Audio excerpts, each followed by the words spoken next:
mistaken, on a level up, you also can swap out spells. That's correct. Since that you will also be a third spell you can swap out if you wish. I already am overwhelmed with just picking out a single cantrip and a single spell. I'm sorry. Don't tell me I can swap spells so easily.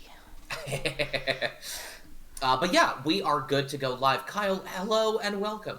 Hi. Sorry, my computer was acting really weird, so I took extra time. Hey, my dude, you're fine. My computer has fully went green screen of death during sessions before, so... Rip. Who doesn't love a green screen of death? I don't. I hate it. I knew you guys were just talking about level ups. I ended up taking Crusher. I'm not sold on it though. Crusher is I great do allow feat as long retraining as for you feat. have the right weapon for it, because you can push someone 5 feet, and it's great. Automatic pushes that don't allow saves are beautiful in my book. And a lot of things don't save against that type of force damage. Just saying. A lot of slashing. Force damage. Or, you know what I mean. It's A bludgeoning. lot of things Bludgeoning. aren't resistant to that type of damage, you mean? Yeah. Most things. No, are. Yeah. wait, a ton of things are resistant to bludgeoning. What do you mean? Well, not when a monk hits 5th level and it becomes magic. Literally, once it becomes magic, nothing resists it. Yes. A lot of things are Unless like, you're like a werewolf. you know, slashing, piercing, but, you know. Why? Mr. Kyle, are we going live on your stream as well? I'm trying to. For some reason, roll 20 is the problem. It's lagging, and therefore I can't find my roll 20 in my drop down. Okay. The map is simply too large. Your computer cannot keep up. To be fair, it's done that to me before, so... Discord. My images are just too Discord. high res and powerful. Jesus. JD, I still don't know what happened last session where I could see the entire map, like, crystal clear. I don't know either. It's That doesn't make much sense to me. Yeah. Gordon, I fixed see now. you're I live attempting in to the rework darkness. your luck. Was that first 5d20 roll not good enough for you? Making sure all my ones are out for the night. Here, let me try. So I can now Jesus. learn one new spell. What are we on? Because I'm trying to find. Well- Just what? No. go ahead. Right smack dab in the middle. On the bright side, it looks like you're gonna have a good night. Or he's just used up No. all his luck? We're on 11. We're on 11. Okay. One of the two. Let me make sure that Oh, Zalora... this looks really weird now to me. Okay, I think it's better. It's really dark, though. Why so dark? It's Let me fine. make sure that I am matching your... Okay, yes, that's what they used to be.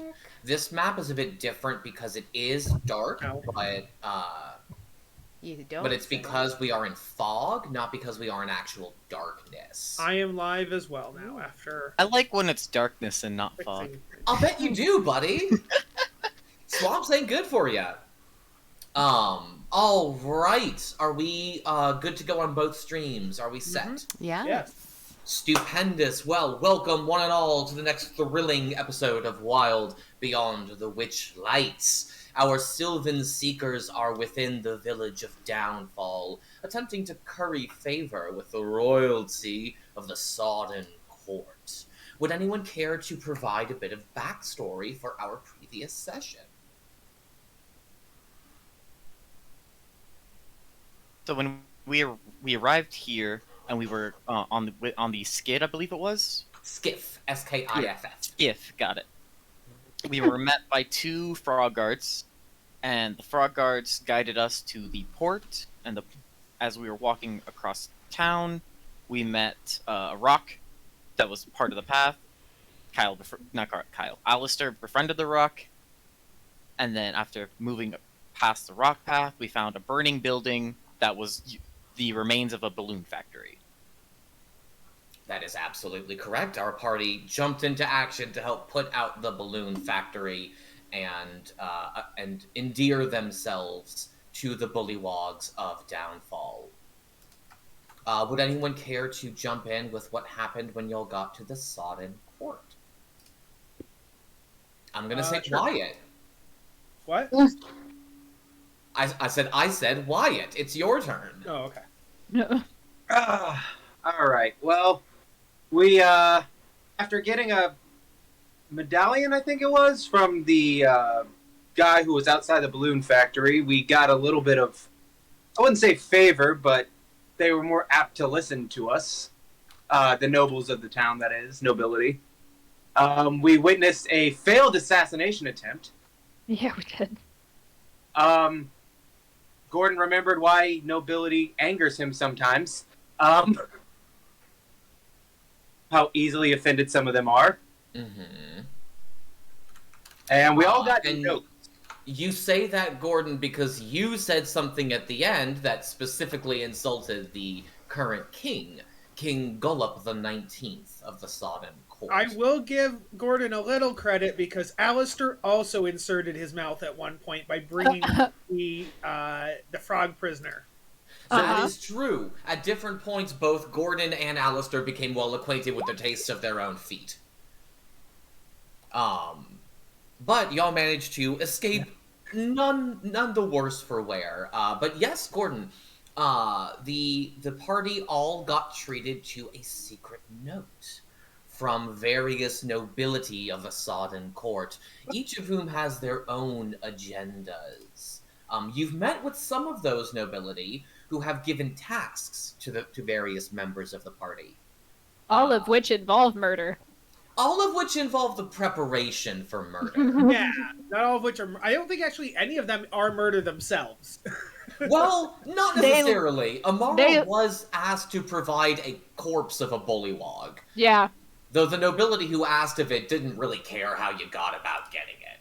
Yeah. Let's see. The Lady Moistwort of Bogwater asked that Gordon provide her a fixed balloon so that she might rain down rocks upon King Gullop the 19th. The Duchess Bloatspew of Rotwood asked that Amara provide her a bullywog corpse that she might train the king's pet crocodile to like the taste of bullywog flesh.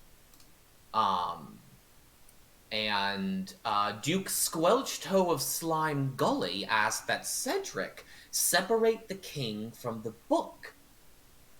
Specifically, the big book of bad blood that was once Bavlorna's. Additionally, Alistair was given a note requesting that he find Duke Icrind of... Duke Illig, the Baron of Mugstump. There's so many names and titles in here, and none of them mean anything.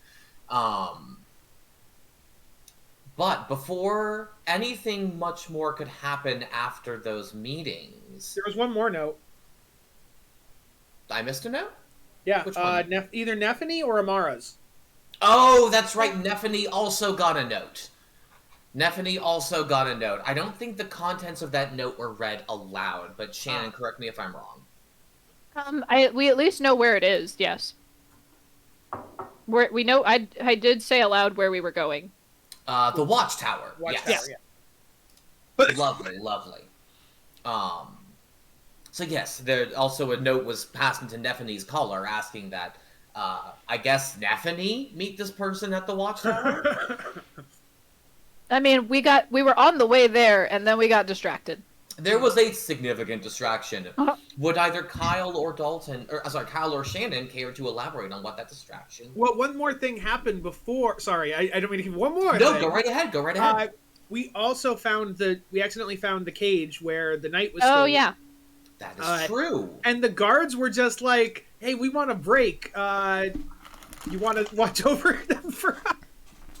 Yeah, the guards did not seem to be super committed to their jobs. Yeah, so the guards went away, and we watched guard. We talked to the prisoner, and the plan that we came up with is that they will die with like a challenge, a fight to the death, and so to get us in good with the royalty and to get her out, they proposed that we challenge them to the death, and we fight them. We have a fake fight. We fake their death. And then they dump they dump their dead body like into the marsh or whatever, and then they can escape. So for clarity, the prisoner that was found was the knight Willywog of Mugwort, who was the knight who helped Sir Talavar escape downfall in the first place. There seems to have been a bit of an uproar when Sir Talifar escaped, as he also seems to have been the one who set the balloon factory ablaze. And stole a balloon. And stole a whole balloon and promptly got shot down. Yep. That's probably another way we could curry favor if we want to travel all the way back south. We could go to Slanty Tower and retrieve their balloon. Cedric It's probably pretty won't done. die on the way. I'm not doing But yes, that is absolutely correct, Kyle. Thank you. And one final bit of drama occurred before the end of last session. Rick, this is your turn. Yeah. Cedric, while walking back from meeting with his noble, chanced upon a bunch of very insulting sprites. And upon learning that the tree they were in was carnivorous, decided to attack the tree. The tree promptly got up, knocked Cedric out of the sky, and attempted to eat him. The party just barely managed to make it to him in time, because fortunately they were already at the northeast corner of the map. And they actually managed to kill Old Barkless, a tree blight that had taken up residence in Downfall. We are going to rejoin our intrepid heroes in two separate areas. For in the southwest of Downfall, we have the inn at the end of the road, which is just so happening to pass by Downfall, and is going to deposit our missing party member at the corner. Zalora, you have woken up from a significant amount of beauty rest, and you have been introduced to Sue Harabax. Sue Harabax is the innkeep at the inn at the end of the road, a traveling tavern that wanders through hither on a set of legs. The inn, after you woke up, Sue explained that your party had gone to Downfall and had opted to leave you there until you woke up so that you would not be in danger. Sue Harabax herself is an elderly human woman, probably, you would guess, from humans in her 60s or 70s, maybe? Humans are a little bit weird to keep track of. They never But she really seems nice enough. stay the same, do they? Sorry, what was that? So they never do stay the same, do they? They always change. Unfortunately, that is true. If I could go back to the way I was 40 years ago, that would be lovely. But Sue has offered to bring you in her inn to Downfall, as your party has expressed a desire to mess with the plans of Bavlorna Blightstraw. And there's nothing Sue would like to see more than Bavlorna be ousted from hither. It sounds like a good plan. I'm feeling much better. A little off, but much better after some rest.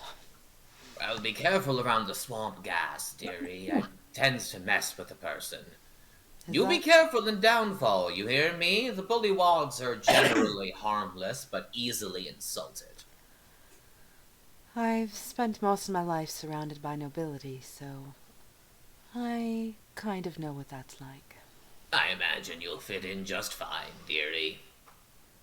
Zalora, you are dropped off at the edge of Downfall, as the inn can't get much further into it. And you are wished safe travels by Sue. Thank you so much for your kindness. I really appreciate you legging me all the way here. Of course, darling, of course. I don't have any other guests right now, so it's no trouble at all. She also packs a hearty little lunch for you before you go. Thank you so much. I appreciate it. I always enjoy exotic vegetation. Oh, of course, darling. You make sure you eat well. You look awful skinny. Food above ground is so different from that below the sea. Oh, I made it extra soggy for you, dear. I thought you'd like that. Oh, she just squishes it. Just like home, it's so salty. Oh.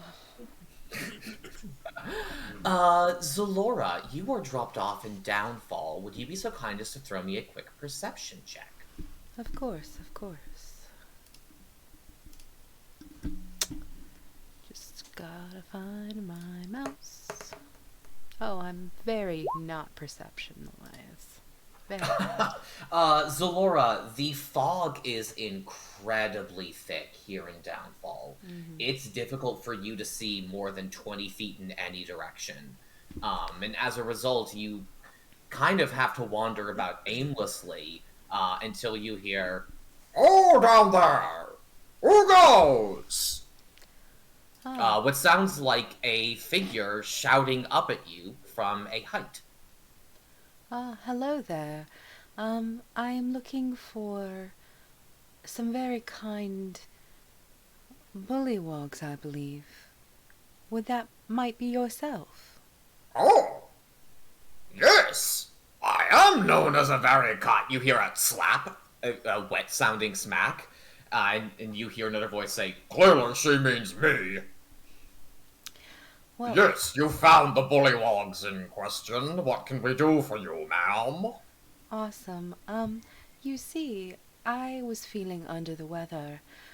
And I was resting at a nearby inn, and some companions came to visit, and I was looking to meet up with them, and they told me of a great bullywog, kingdom, village, town, kingdom, I think. All of the above, I think, fit quite well. Yes, and that I might be able to find my way there, and that if I just looked for kind bullywogs, they'd be able to show me where to go, and why, you called out, and I asked for kind bullywogs, and here you are.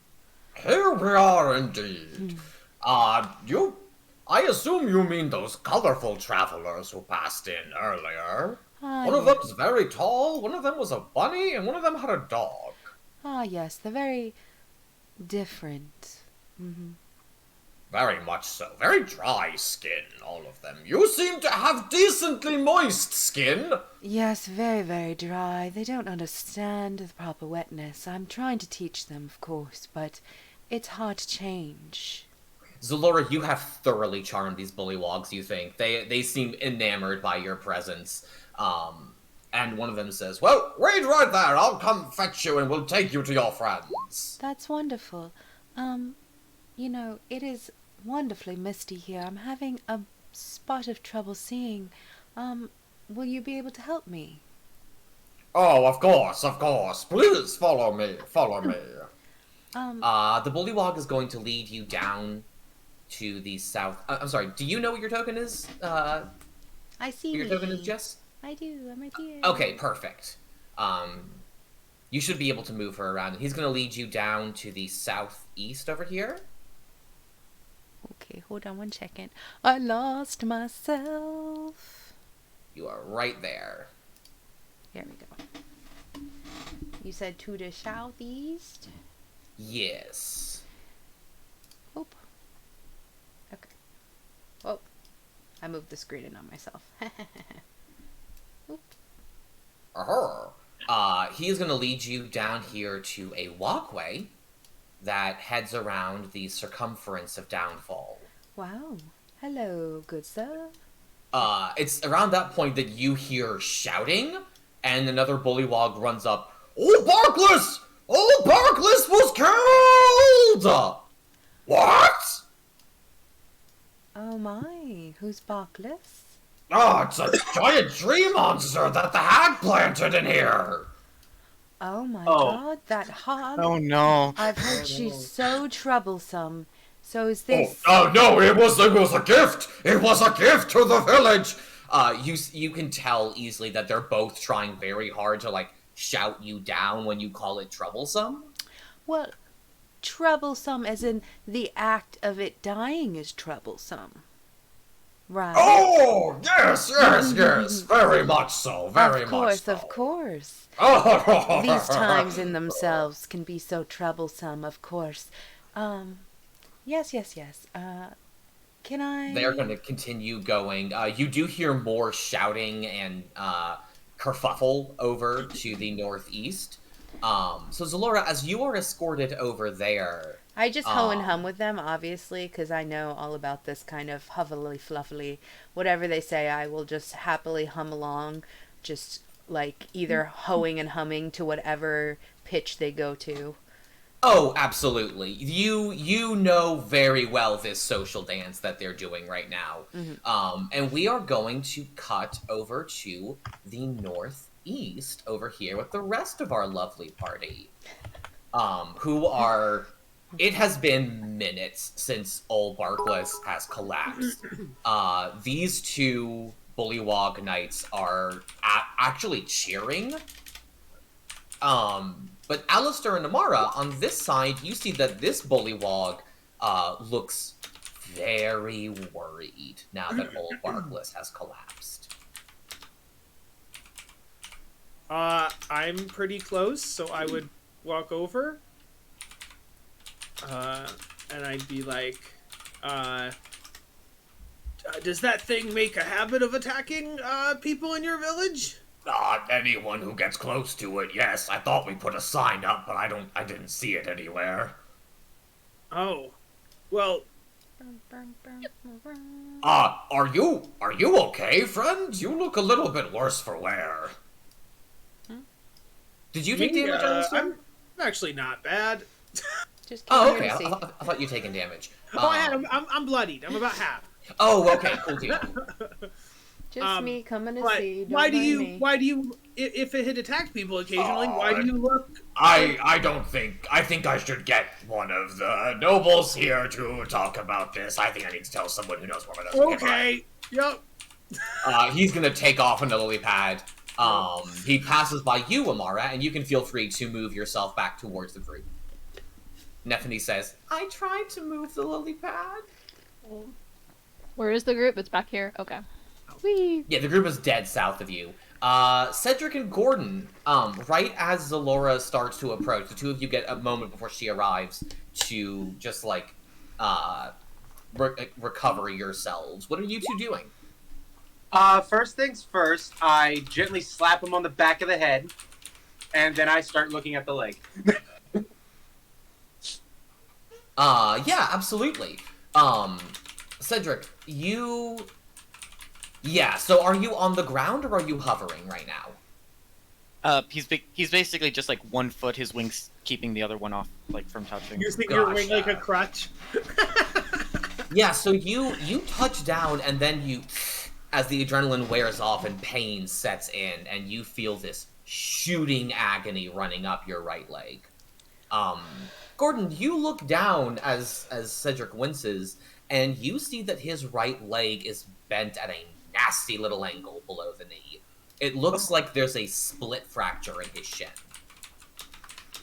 Oh, that's... Gordon, can you give me a medicine check really quickly to get more information about that? Thank God for half proficiency. Nice! On a 17, you look over the leg, and you think that if you can get this properly splinted up, it should heal fine, but he should keep weight off of it for probably a few weeks. What I will say is that the healing process for a leg would ordinarily be like several months for a fracture of this caliber, but with consistent application of healing magic, which is to say at least 1 spell slot expended per day of healing magic, you can cut that down to only 3 weeks of healing time. Okay. Well, buddy, looks like we're gonna get real close. Oh, lovely. Oh, what's wrong? I don't bite. Much. You're not the one I'm worried about biting. Let me see. Yeah. Joke for you because you have fangs? No, he's worried about your reaction. Amara's. I don't have teeth. I'm not that kind of teeth anyway. Nefany does the biting. No. Oh my god. I haven't bitten anyone in, like, hours. You're the bark, and You Nefany's... bit someone? I mean, a little bit. Bunny, I think. I don't think so because I'm real bad at actually making Nefany attack things. Yeah. I Oh, keep just forgetting got mad her that she was initiative. nibbling on my hand. Her initiative is your initiative, I believe. I know. I still forget. Ugh. Cedric, other than the broken leg, how are you feeling, like, internally? Like, are you... you bleeding? I don't know. what it is. Zalora, it is at about this point that you walk up and you see the party amidst the shattered branches and trunk of this immense tree that has just seemed to collapse and almost immediately rot around them. Gordon, please stop cursing in Elven. Oh my god. I can Hey, swap y'all for just Gnomish heard if you'd Zalora's like. voice. I think I also know Gnomish. I get sick for a little while. Yeah, no, I know Dwarvish, Elvish, and Goblin. everything goes to shit. I mean, to be fair, since we've gotten here, everything has gone to shit.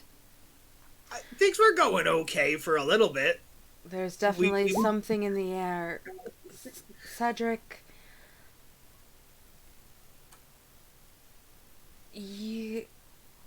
she steps forward to like touch you, and then she looks at you and like steps back.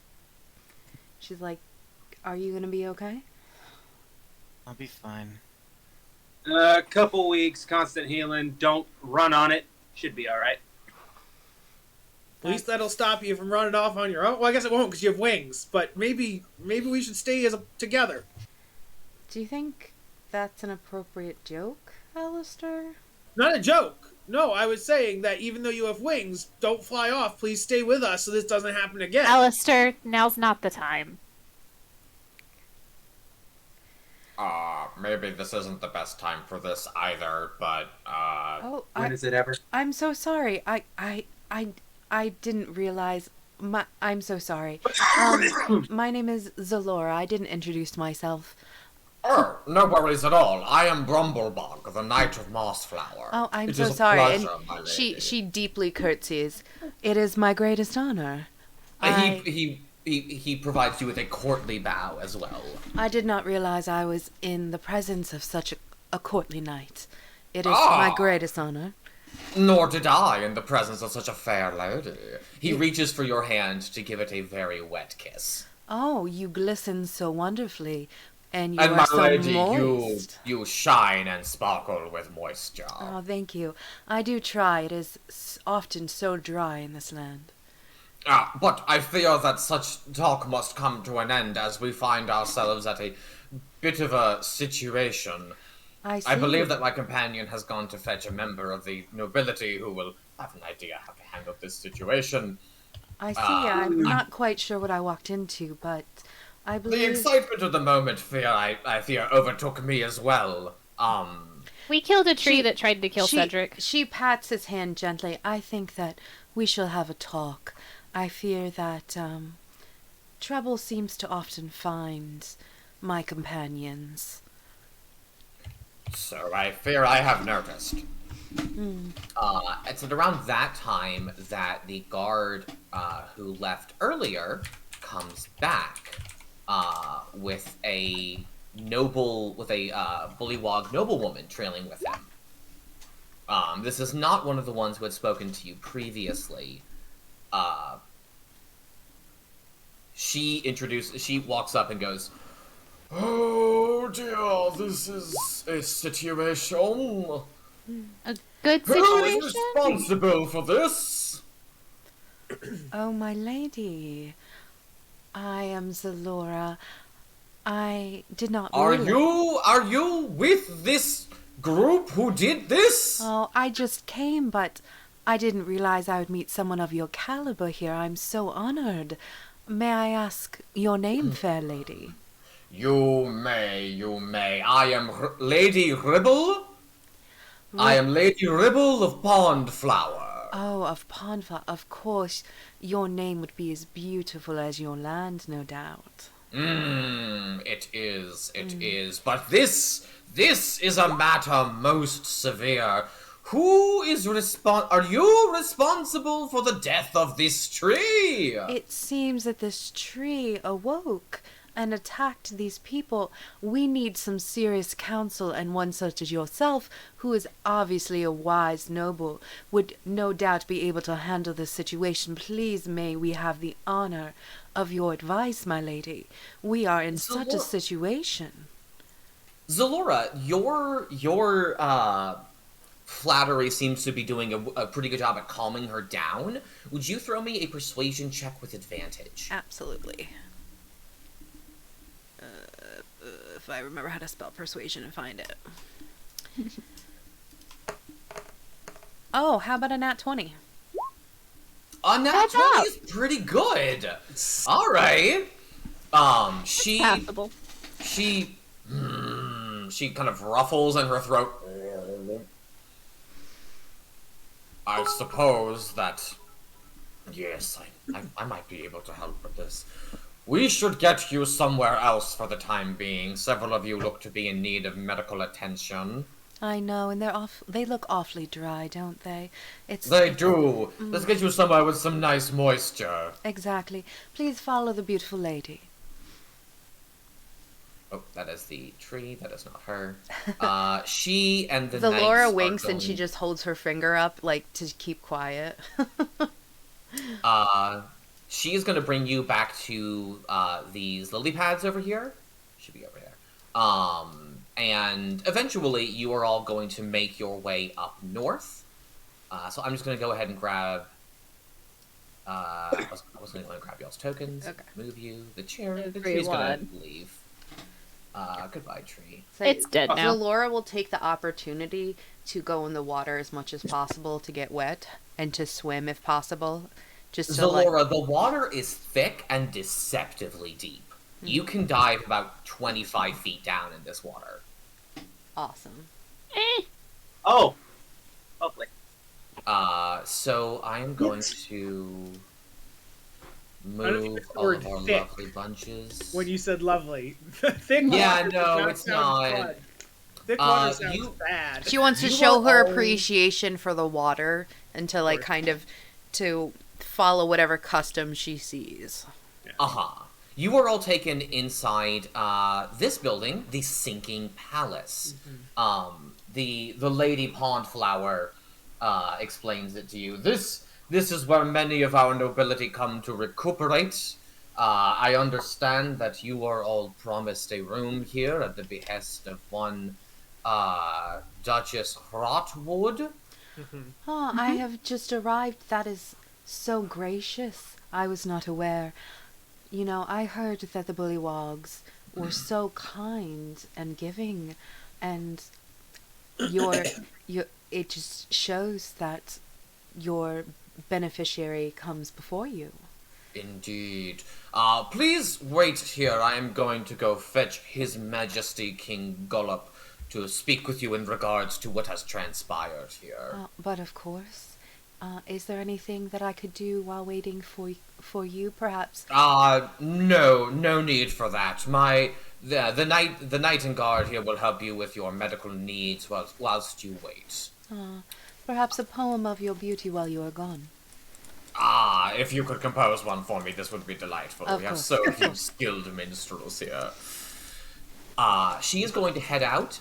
Essentially, the party is going to get a short rest while this happens. Yay. Because you are receiving medical attention from the Bullywogs, and especially thanks to Zalora's Nat 20, making them willing to throw a lot of resources at you. The party, any hit dice you roll can be rolled with advantage, Oh. Don't forget the D6 from Song of Rest. which also is given advantage.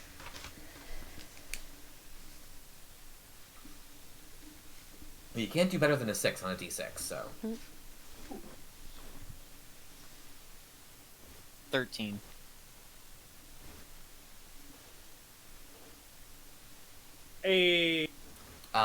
So does the party want? Can I assume that the party starts collaborating and sharing information while you are Well. here in the room? Yes. Is what's his face actually there? Or They leave after administering medical attention to you. So okay. one guard does stay outside, but the door is closed, so he cannot hear you.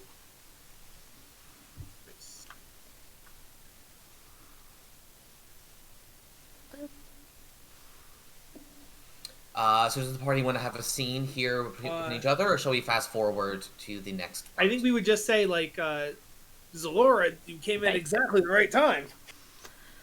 Shit. Yes, the rest did me well, and your note reached me just in time. Luckily I have, or rather unluckily, I have quite a bit of experience with nobility. I guess you could say I'm kind of used to dealing with the type. I really Mother's- thought they'd be happy that the tree was gone, because a couple of them seem to not like the tree, but well, they the kind of seem to be mixed about it. problem is those that are happy it's gone outwardly are naive, because if the hag comes and sees that her gift is gone, she will take it out on everyone. The tree was a gift. A gift. Hmm. You see, those who pretend to be upset, those who appear upset, no doubt will not be punished.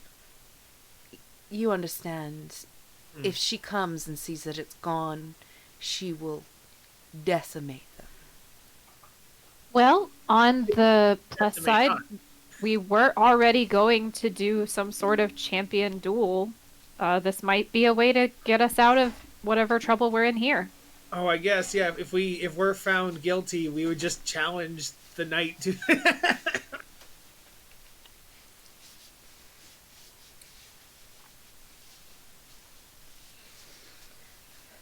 Say, Zalora just seems to melt on a cushion, and all of her, like, confidence and, like, her nobility just, like, fades. Like, her act just fades away, so she can just be like, oh. Yeah, I can't do that as well anymore. I'm a little bit out of practice, to be honest. I'm kind of impressed. You hear a knocking at the door.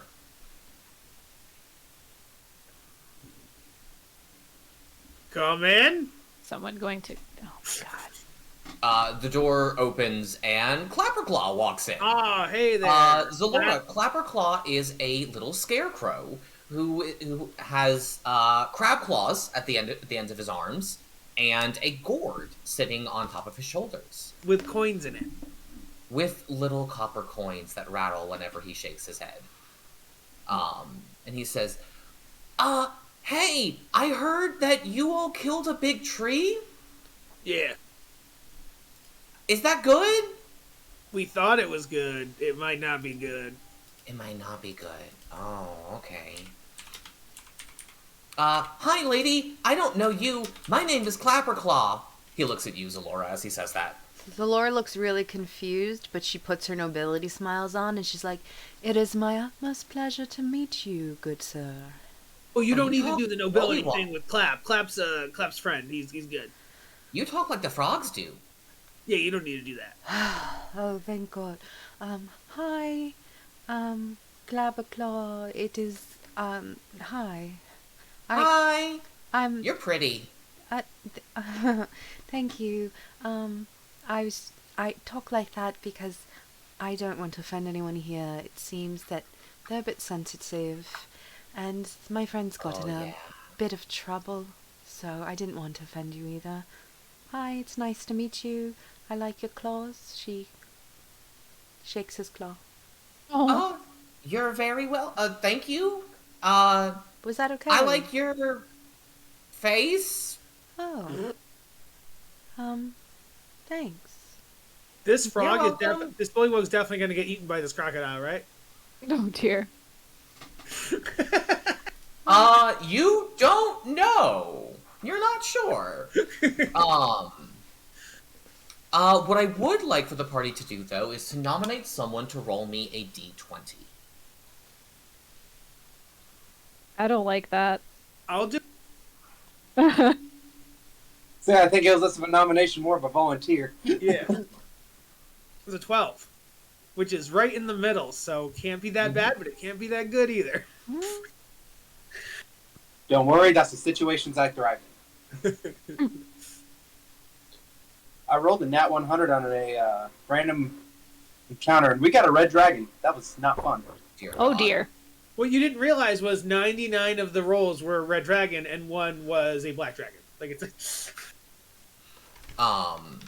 Some more time passes, and eventually you all hear some shuffling at the door, followed by this guard right here opening the door. Clapperclaw runs behind y'all.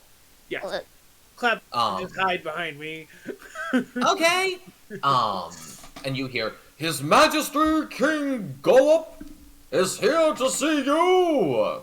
I'm pretty sure no. Clapperclaw is bigger than Alistair. Clapperclaw's about 3 feet tall. Oh, so we're the same size. Okay, cool. Nice. And a voluminously dressed bullywog walks up. He is backed by another guard and the Lady Pondflower, and King Gollup says, I understand that there was a bit of a kerfuffle with old Barkless. Say, Zalora steps up and she's like, my dear king, I am gracious in your presence. Allow me to introduce myself. I am Zalora. I have yet to introduce myself. I am just joining my friends. Lady Zalora, your presence was dearly missed at my first meeting with your companions. You seem quite adroit in social situations. It was my poor constitution, unfortunately. I am a water creature at heart, and I found myself a bit dry since coming here. It is my deepest sadness to not have been able to greet you. She leaks a sad bit of water from her face as she says this. And yet your grace now in this meeting does more than make up for it, my dear. Scoot, if you would. Absolutely. King Gollup shifts you all to the side as he makes his way down into the side chamber, where the knight who was following him fashions him a small throne of cushions. Say, And he says, might I just say, my lord, my gracious king, I have never seen such gorgeous attire before. Thank you. Thank you. I took this off of the dead body of the king I killed. Well, why waste such a gorgeous outfit? Clearly, it was made for you. Of course you had to take it. Indeed. But I fear that all of this flattery must fall to the wayside, for there is important talks to be talked. Of course. Words to be spoken. You hear the knight whispering, important words to be spoken. Of course. For this tree that you have taken it upon yourselves to rid my village of was something placed here by the Lady Blightstraw herself. This was not so much a gift to the village as it was a statement, a proclamation, if you would, of her presence and her power. This act that you have done, therefore, need not be communicated to her as a challenge. One such as ourselves could provide her the news in a positive light. Can I get an insight check from the party as he speaks? Yes. Mm-hmm. about to ask.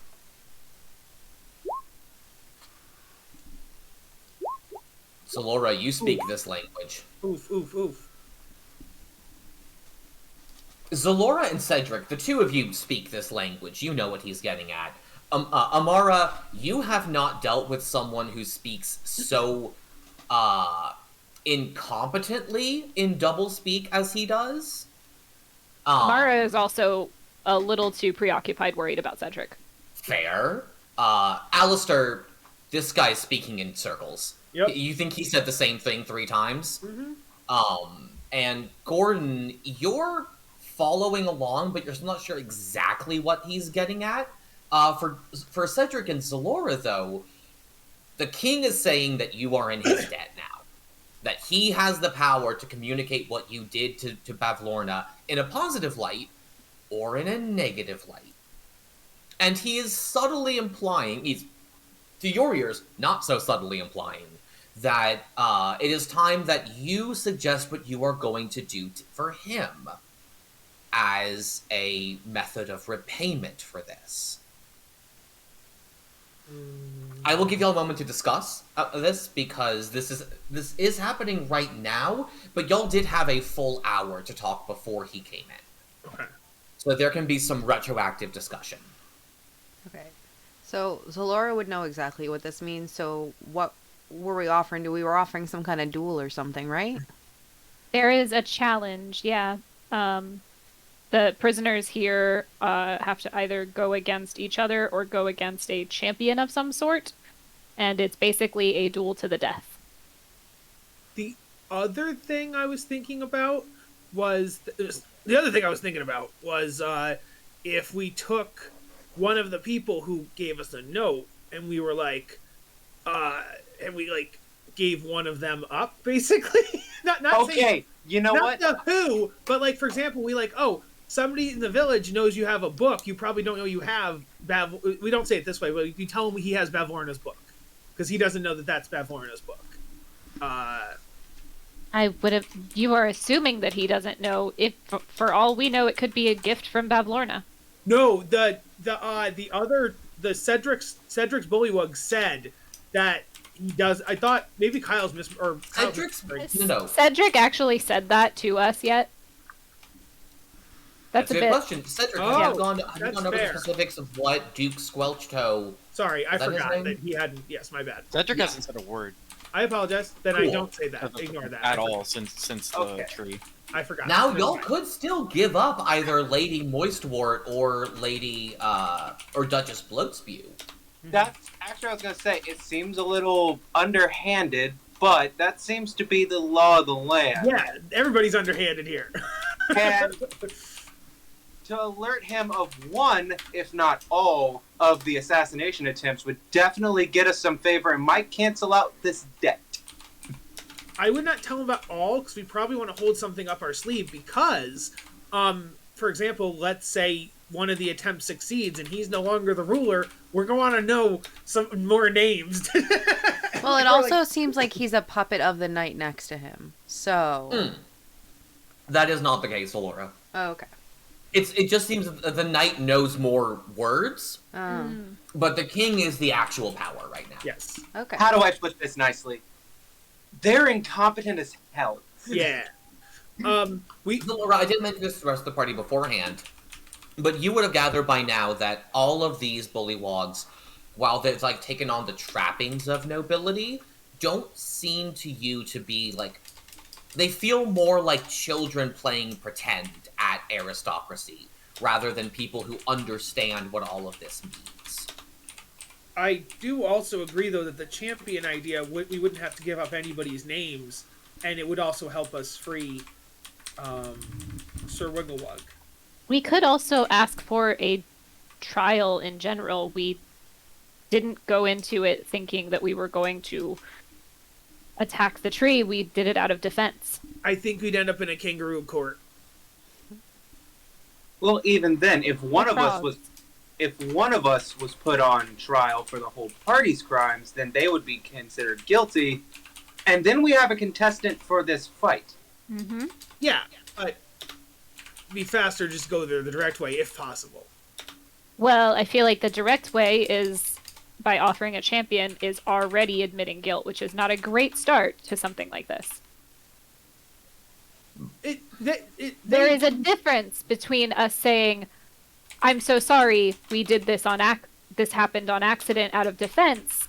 We're willing to take a trial or do a champion," or, "Hey, I just want to fight you to get this over with." No. It's the second thing you said.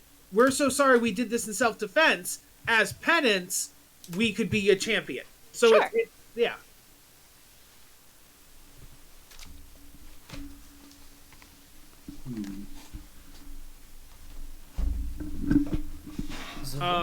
Does the group think that admitting to self-defense and then asking to be a champion is our best bet then?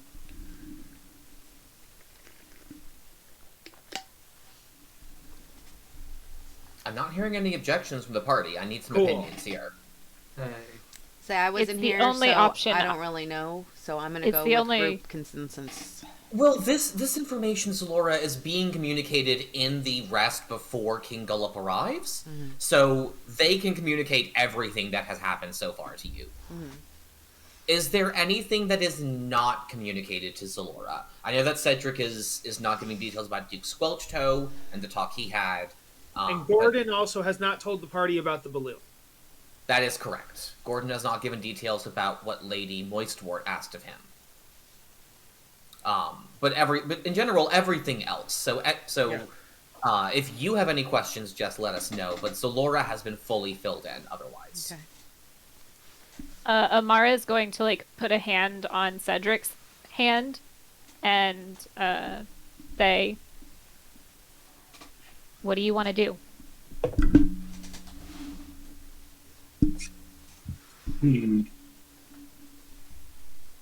I mean, it's my fault. I could take the blame for it. I don't think anybody is at fault here. It was a demon tree. I think that if anyone's at fault, it's the hag, and she did this as a show of force, and you were defending yourself. I think that... No, I initiated it. It's my fault. Oh, that's going to be a problem if it comes up in court. Maybe don't admit that in court.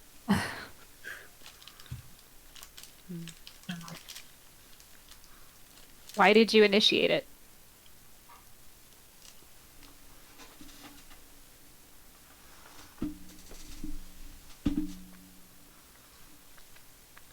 She gives his hand a slight squeeze. Did my mic pick that up or no? No, I did not hear anything. Okay. Cedric just looks at the ground as he says, "I don't know." I don't think that changes it. I think we still go for champion in self-defense. Who would be our champion? Gordon? Me? Who would do the actual... I will tell the party right now that if your intent is to fake an impressive combat, that would be performance or deception. Oh, yeah. To help inform your choice. That's not going to be me. It could be a performance check using your dexterity or strength modifier in place of charisma. Oh. Because you're essentially stage fighting. I do have proficiency in performance, and I'm good at dex. So if it's something like that... No shit. Do you really? Yeah. Oh, I love that. So if we don't use charisma, which is -1, and we use dex instead, which is +3, I'd have a pretty good performance. Well, I have a +7 with my expertise. Yeah, you should do it. And deception's also a pretty good route with +5. So Yeah, Nice. it should be. And you should be the performer. Yeah. what can I say? Gordon's good at lying his ass off. So it sounds like there is a general consensus reached, so we are going to come back to the present, where we are speaking with King Gullop at his little makeshift audience chamber. And he seems to be, he's continuing to prattle on. You know what that kind of was? That was kind of like in a heist movie where we flash back to see... It was exactly a flashback to see what your plans really were the whole time. That's cute. Options 11. I think Zalora, knowing what he would say, I think that my companions and I would have an idea for what needs to be done. And would share eloquently what we The plan discussed. was, yeah. Yeah. That we did it and that it was a self-defense incident, but that we would nominate one of us as a champion to help him out with his. Which of you is claiming that it is that it was self-defense? Because Cedric explicitly told you it wasn't. Who's good at deception? Gordon. Gordon! And Gordon, you're going to be the choice anyway, so if you step forward and you explain the self-defense and then also nominate yourself as champion, that would work. If that's the way to go forward. But can he have advantage on that deception roll because it's technically a white lie? Or even, like, we're giving him the help action by also talking and speaking and I bustling think it. more that Salora and Alistair and the rest of y'all giving him the help action rather than the scale of the lie giving him advantage. Okay. Also, Zalora would just like to give Lady Pondwater that thing she wrote her. my dear, this is so lovely. Thank you. Of course, my lady. I did say I would write it for you. You certainly did, and you are a lady of your word. Always, my lady. I enjoy your presence. She's actually going to reach over to one of the lily pads, and she gestures her hand over it, and a small, like, lavender flower rises up out of the pad, and she hands it to you, and she says, Though I fear its beauty cannot match yours, I certainly hope you will appreciate this regardless. Oh, it is gorgeous. Not as nice as your dress. I love the color, but I appreciate the gesture. Zalora, go ahead and mark on your character sheet that you have a lavender flower. That might do something later on. You have a token of the Lady Pond Flower's favor. Nice. Regardless, Gordon, are you telling the king that it was done in self-defense? Yes. Lovely. Give me that deception check with advantage, if you would be so kind. Hey-ya! Yeah! That is a 22. The odds of him getting past that with an insight check are low, especially now that I've rolled a 4. You didn't have a plus 18 to just insight? No, you know what? The 27th king to grace this court in the last 3 days does not have a plus 18 to insight. He is going to listen, kind of in what you're sure thinks is a majestic pose. Your words have moved me, good Sheriff Gordon. Yes, I will allow you to prove your valor in the court of combat. Do you fight for your friends? Indeed I will. Lovely. Then we shall prepare a suitable opponent. Which you know is the only opponent available. Yeah. And I was real worried henceforth- out of character that he would pick one of us and be like, Oh, "Oh, God." Oh god. Just points at Cedric. Him. Yeah. Oh no! Henceforth, your trial shall commence tomorrow at dawn. I'm Rest. here to give you all a good show, my liege. I look forward to it. Now, Scoot! His Majesty wishes to leave. So Zalora bows down graciously. Thank you, your bow as esteemed majesty. It was the grandest pleasure to have met you yet again. Indeed. yeah. And they are... Oh, no, that's stretching them. Jess, that's something we forgot to rehab because it was minor, but it's still funny. And you just heard him call him Sheriff Gordon. When we were coming in, they wanted to announce like royalty, and Alistair just made up titles, most of which make sense, like Lord Cedric and Lady Amara of Waterdeep. But then I just made up ones where I'm Brother Alistair because I'm a monk, and then I said Sheriff Gordon just because I couldn't think of a title for a lawman that's like royal. I needed a noble lawman, and I'm like, Sheriff. The king is going to make his exit. And the party is once again alone. The Lady Pondflower has left through the back entrance. Damn, that went better than I thought it would. Zalora twirls her her lily pad and sticks it in her hair. Also, on the bright side, we found out where we're sleeping tonight, so... Jessica will collect all the NPC collectibles. I call dibs on the Pellethrone. Well, it's not bedtime yet. Doesn't matter. Still mine. Okay. Zalora's like, I think that you guys have caused quite a bit of trouble, and they are quite, persnickety. You might not want to talk to them. Oh, well, no, but, like, there's a shop up in the northwest corner that we were told about. We could maybe visit there. And then we still have 2 notes that I don't want to, like, expire, literally, because the frogs could die. But also, the bullywugs could die. But also, because... Oh, yeah, sorry. We've got notes, and so we've met the people who wrote the notes for some of them. We haven't met the others. And I'd be afraid of, yes, the bullywugs dying, but also, like, the offers or the conversations expiring, as it were. So I would want to, redeeming a coupon at a store, I want to, like, make use of them sooner rather than later. I don't know, that's just my thought. There's been a fair bit of intrigue since we arrived. I see. Several nobles here have asked for favors from some of us. I see. And we have not visited everyone who has asked for a favor yet. Yes. And because if they're any level of nobility, I would not want to anger them by not paying them a visit either. Well, I'm sure this, whatever just happened, has now spread. Mm-hmm. It's a small village. Yeah, that's true. I doubt you could be inconspicuous at this point. Well, so we just rat out the infamy. It's easy. What time is it in the day right now, JD? I'm going to go ahead and call it, like, late afternoon. You're Okay. coming up on nighttime. So then maybe just stop and call it a day?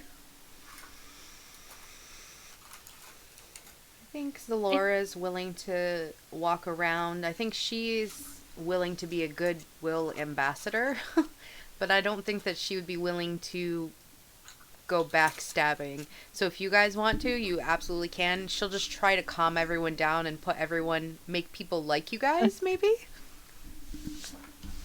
If you guys want to do Some of this... us did wonderfully with our own individual diplomacies and stuff.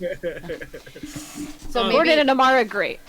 maybe... Also, I would like to look for if we could. Oh yes, is there like a bullywug I could pull? Is there like is this guy actually standing here? He is, in fact. There is a guard station outside the Sinking Palace with an actual crocodile. Hello, good sir. Oh, hello. Yes, I was just wondering if there was a way to procure equipment. Like I could use like a great club or like a hammer. Or like, do you have a way to I could buy or trade? You'll need to be outfitted for the duel tomorrow. Are you the one fighting tomorrow? He just seems confused. Oh, okay. No. This is just for myself. I just wanted to I've been looking at my equipment and thinking about it and thinking about what I could do differently, things like that. I could probably. Does he look like a guard or like is every guard a knight? Is that what I'm getting here? No. All the knights are also guards, but not every guard is a knight. Okay, does this guy look like a guard or a knight? This is just a guard. Okay. Well, as a reminder, guard, you want to have good equipment. As a reminder, the knights have the dark background, the guards have the light background. Thank you. This is a knight. Okay. Adorable. But the guard is going to say, we don't particularly much sell to outsiders. If you were looking for that sort of thing, I believe the Darkling merchants might have something. Okay. I could see if I could scrounge something for you from the battlefield, though, maybe. Okay, yeah. A great club is what I was looking for specifically. For a tip. Who is Snoodle and can I snoodle? Oh yes, I would 100% give you a finder's fee. Yes. Oh, lovely. Maybe up front? Oh, yeah. Alistair looks in his pockets because Kyle doesn't know how much he has. Don't want to insult this guy. I'm gonna go to hand him like a couple silver, but like as I'm doing it, I'm gonna like pretend like I'm counting. I want to do that thing where I can count like 1 silver, 2 silver, and I can kind of gauge his response, so I can stop when I know he's satisfied, so I don't go over.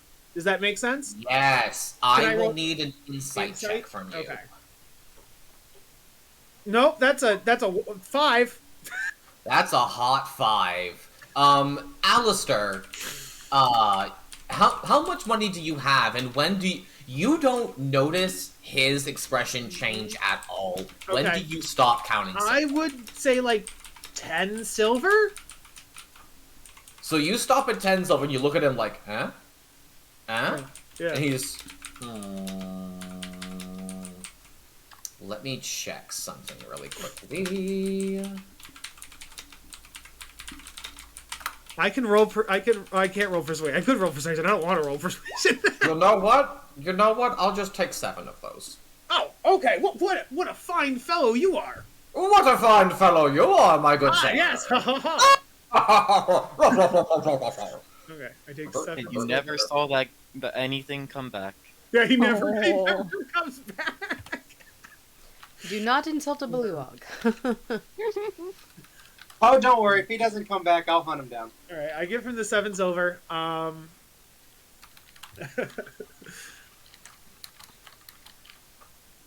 So he is gone. You have lost 7 silver, and maybe he's gonna come back with something for you. We'll have to see. Don't worry. I'll have a talk before. So I see Snoodle. Have we met Snoodle? Because he looks adorable. Snoodle is the king's pet crocodile. He's The That one is the that- one that the Lady Bloatspew wants to teach to eat bullywog flesh so that the king's own pet eats him. looks adorable. We need to find like some like long. Here's what we need. We need like in every fairy tale story where there's like a long lost prince that like his father was killed a while ago, and he's actually a nice, good, generous bullywug, and like we could just make him king. Like that's what we need. We need. Alistair, as you're saying that, you know he wouldn't last 12 minutes in this world. I want Such a figure would be- Clapperclaw. I want Clapperclaw to be a long lost prince. Oh my god. That's some Under that- Studio Ghibli He looks bullshit. he Under looks that very gourd, turnip are you head to giving me, a doesn't he? bullywug? Yeah. No, under the gourd, I'm just a scarecrow. Okay. I don't think I'm a prince. Could we make you instead of being a crab scarecrow? We could make you into a bullywug scarecrow. What does that even look like? I haven't thought of that yet. That's fair. So, Does the party want to do anything before y'all bed down for the night here? I do. yeah. Zamora, what would you like to do? I would like to take my gall and see if there's like a general area where like the nobility hang out or just relax. And I would just like to generally play for them and maybe just chit chat, just try to increase like our friendliness, like I said, just to like increase like the general like okay, they're okay to be around, they're not as bad. Just generally Yeah. to use my own nobility and my friendliness and my socialization to just be like, oh, okay, maybe, the rumors aren't as bad, Yeah, absolutely. Zalora, you'll actually find many of the nobles lounging in lily pads around this central lake. Perfect. I would love to swim out and go on a lily pad. Stupendous. Anytime I can go in water. As a matter of fact, I will swim out and show them my lovely fin leg. I love that. Zalora, would you be so kind as to roll me your choice of either performance or persuasion as you attempt to endear yourself and your party to the nobles? I'll give it a try. Hey. I'll give it a try, she says. On a 23, Zalora, you go out and you meet many members of the nobility. They seem naturally drawn to your own charisma. And you are introduced to ladies of Bog Bottom and lords of Stinkwater and you engage yourself. You kind of hold your own court here in the lake for a time. Is Lady Pondwater showing off my poem? Lady Pondflower is Pondflower. nowhere to be seen, though she seemed so moved by your poem that you think she might just returned home to go luxuriate over it. Zalora, are there any questions you would like to have answered while you are here? While you have the ears of this nobility? I would just like to know what's been going on, if they've had any troubles, if there's anything that I could do for them while I'm around, because, I'm new here, and, everything's just so different here, and, I'm a water creature myself, and, everything's just so different, and if they could tell me anything to make my stay better, because they know so much more than me, of course they would know all the good places and everything I'd need to know. So you get a lot of information, mostly, like, when you ask about current events, you learned that a couple of days ago, there was a visitor from outside of Prismere, a small little fairy dragon, who caused quite an uproar when he ran away from the Lady Blightstraw's hospitable offers to stay, and a traitorous knight mugwort who helped him escape and also helped him burn down the balloon factory. They don't have any functioning balloons right now. What a travesty that is. Oh my gosh. That's just so horrible. How are you gonna enjoy any, I bet you can't even take the sights in anymore. Not at all. You also hear that recently a set of darklings, individuals from the realm of Yon in Prismere, Y-O-N, have come by Storm Balloon and are docked in the northeast part of town. Apparently, they have an audience coming up with the Lady Blightstraw. That's who Alistair was talking about. Oh. Yes. Oh, well, are they friendly folk? Would they let you borrow their balloon, maybe even for a picnic? Oh, no, they seem quite protective of their equipment. Although they do seem otherwise quite happy to trade and bargain, though the things they ask for are so esoteric. Oh.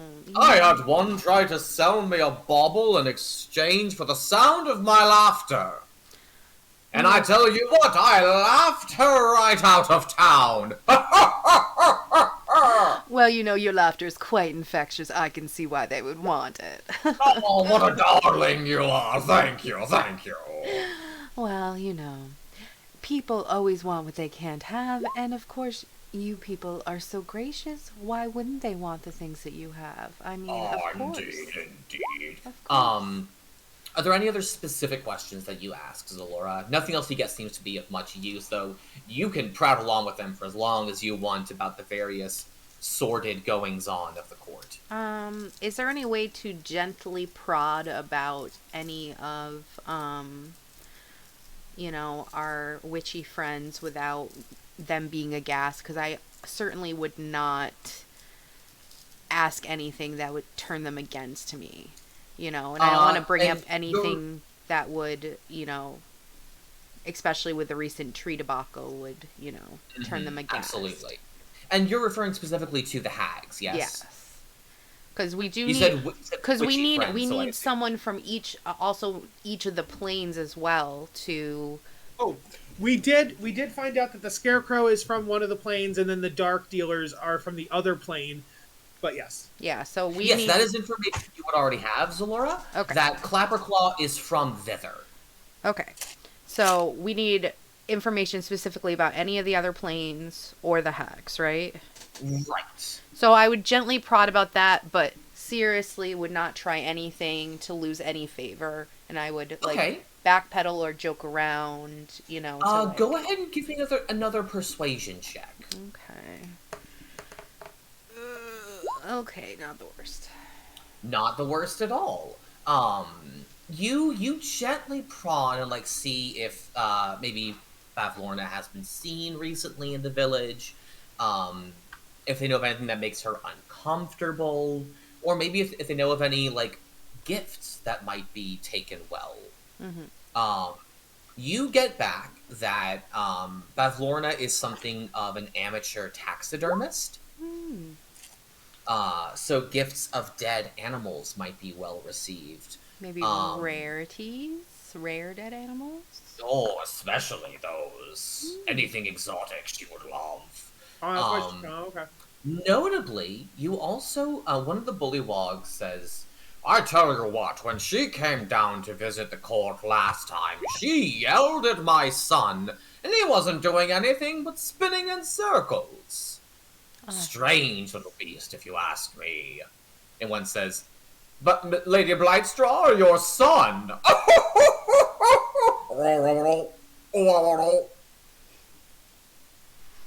Say your son? I would love to hear more about your son. She speaks at length about her son.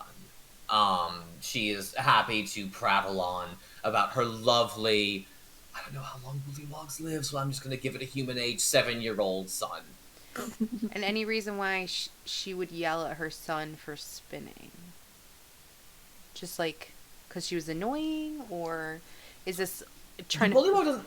The lady who mentioned that does not seem to know why. Simply that that Bavlorna seemed very distressed at this action. Okay, we'll tuck it away, and then I will, after not understanding that she will talk about her son Lilith for ages, I'll slide away to other people's children, and then try to like put it maybe to lineage, and then slide away to like other topics to be like, oh, what about lands and stuff, to try to like weasel my way into other information and away from her son, you know.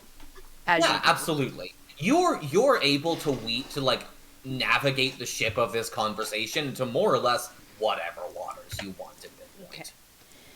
I say eventually I'll start yawning and be like, well, I think I'm gonna go for another lap around before I head back. It has been the utmost pleasure. I am so glad that I was able to moisten myself enough to come over. Oh, I've just Lady had Zalora, the best your presence time. here is welcome at any time. Please, avail yourself of our paths. Thank you. You know, I've been meaning to ask, your skin looks so moist. Do you use something special? Because I would love to find out. Because we are going to cut away from this as you discuss skincare routines and various types of mud. I see that Gordon has made his way outside of the Sinking Palace. Yeah. Gordon, where are we off to? I'm trying to find some wood to make a decent splint for Cedric. We just killed a tree. It turned to ash. The Did all tree of it did change? immediately rot because okay. Cedric killed it with necrotic damage. Oh. Well. So yeah, Gordon, give me a survival check to find even one piece of wood on this godforsaken village that is not damp.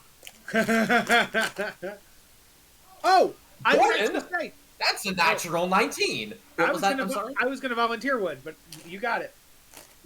Gordon, that's a natural 19, so, yeah, I don't know how, but you actually managed to find sections of wood that have not fully absorbed water. Maybe you light a bit of tinder and dry out some wood using it. I'm not sure if that works or not. Yeah, what's that Japanese technique where you burn wood so it lasts longer? That's a thing.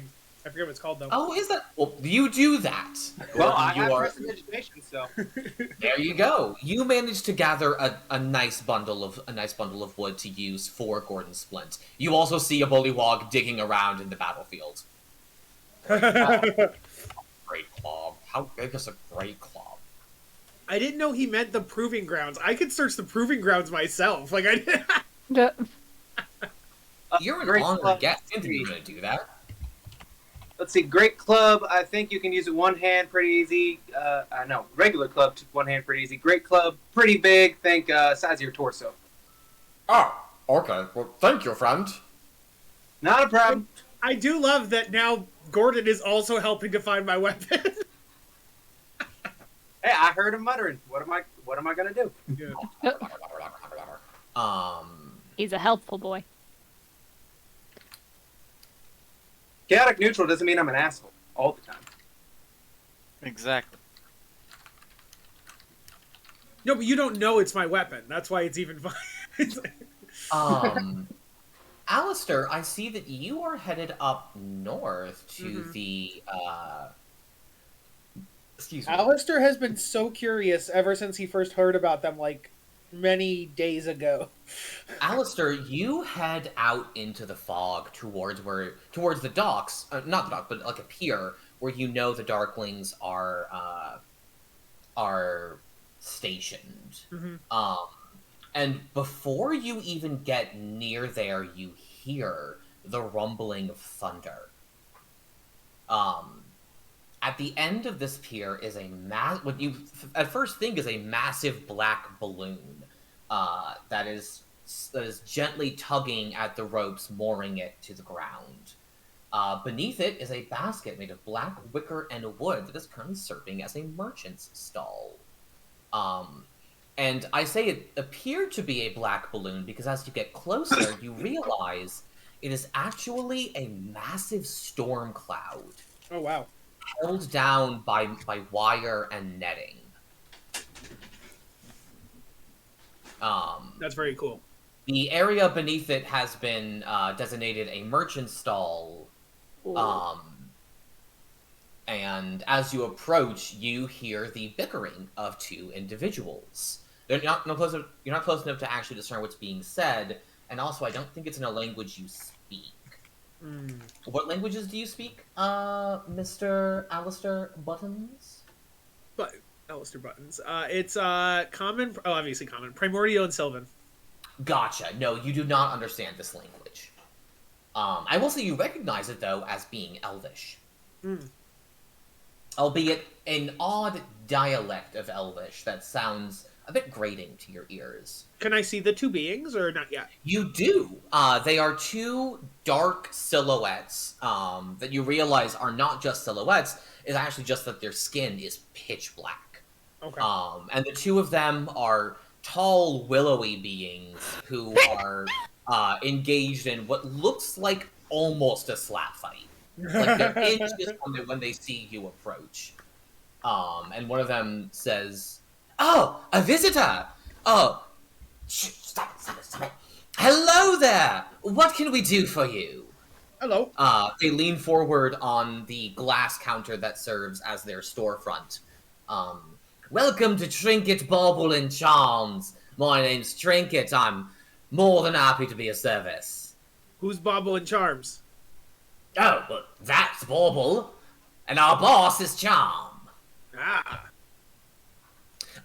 He as you approach, the figure switches to Sylvan, which you do understand. Yeah. What can I do for you? What kind of merchandise you got here? Oh, we got a whole, and she's going to unfurl a sign. Where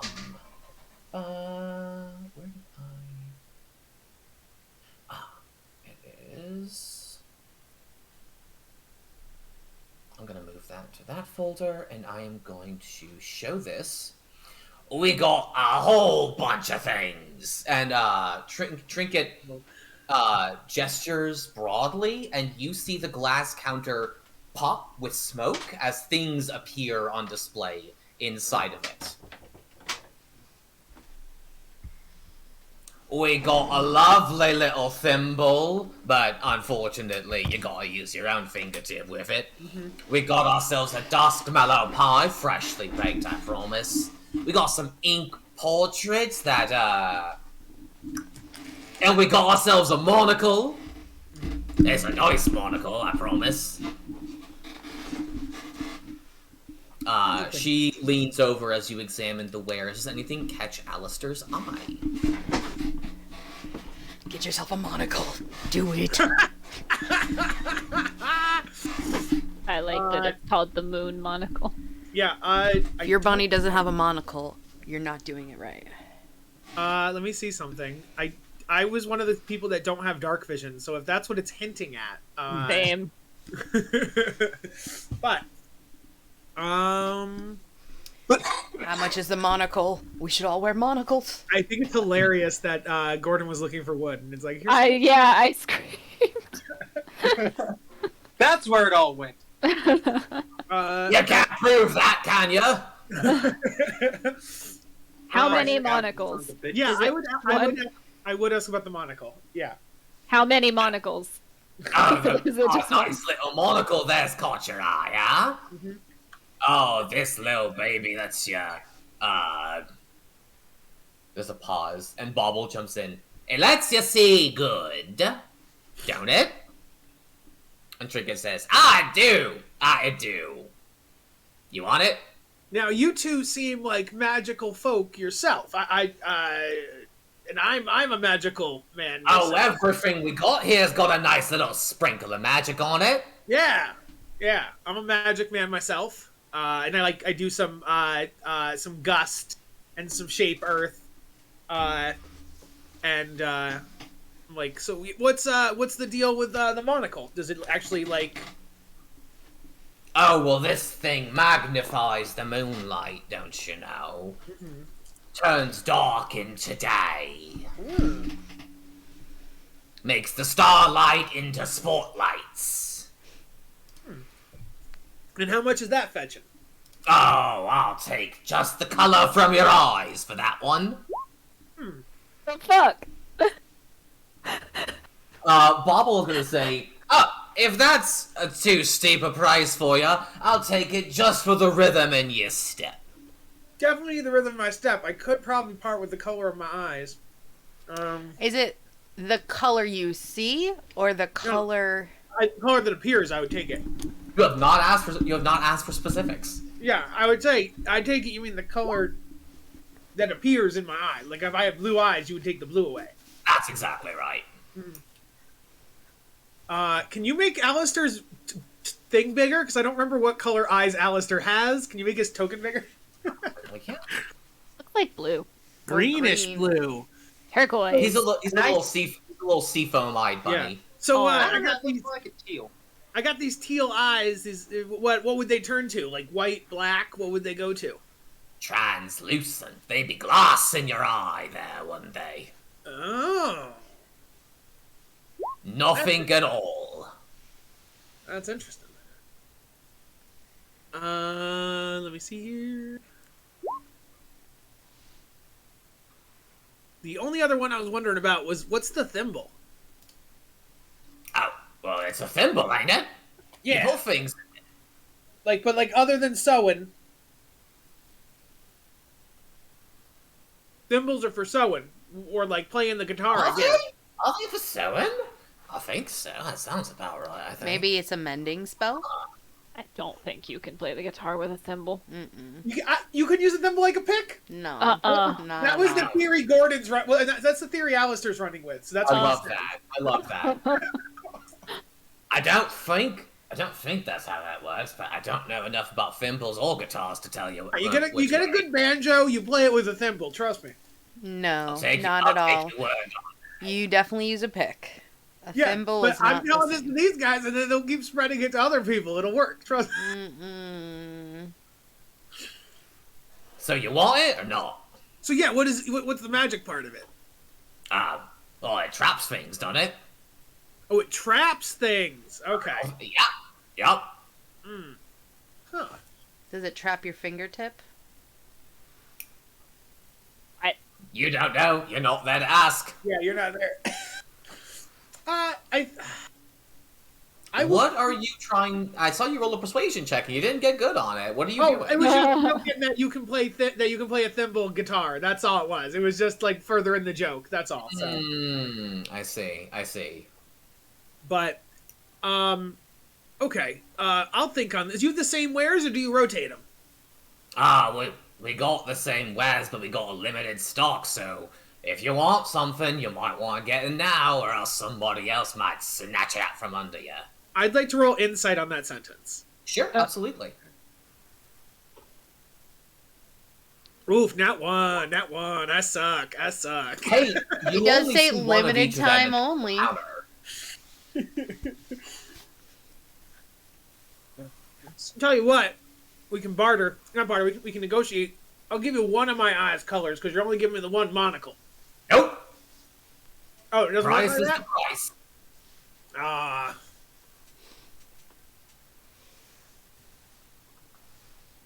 What, you're too cheap to give me the color from both your eyes? I really like the color of my eyes. So like I Well, that just makes it more valuable, don't it? yeah, but like if you were giving me glasses, I'd be all for it. But it's only the one.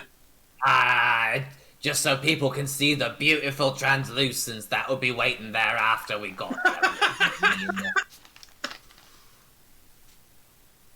I guess getting a version of dark vision is worth losing my nice bluish greenish eyes.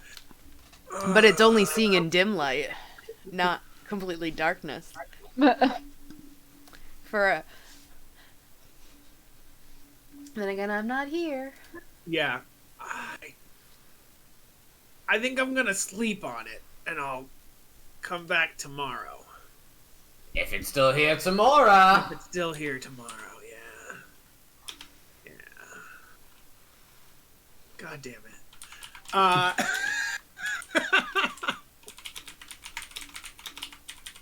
You know what? Fuck it. He says out. Alistair says out loud. Yeah. Take the color. I'll take the monocle. Deal! Trinket is going to gesture you forward and hold your chin in place with one hand. With the other, she's going to pull out a small marble. And she chants something in Elvish. And as she does so, you get the distinctly uncomfortable sensation of watching this trail of turquoise leak out of your eyeballs and travel down in a small, thin stream to float within the marble. I forgot to ask what your return policy is, but I suppose it's too late. I ain't got one! And Bobble says, all sales are final.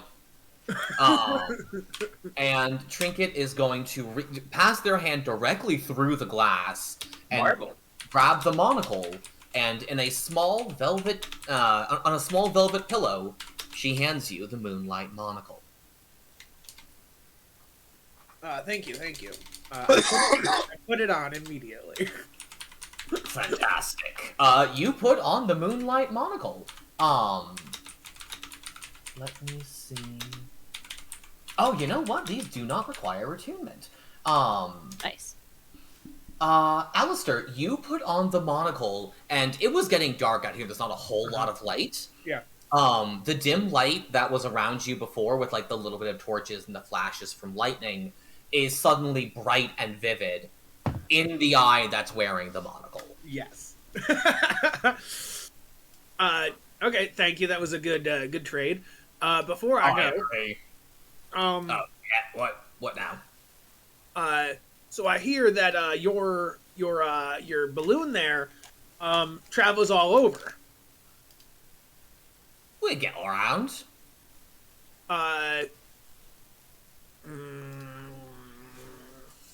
Why? What are you getting at?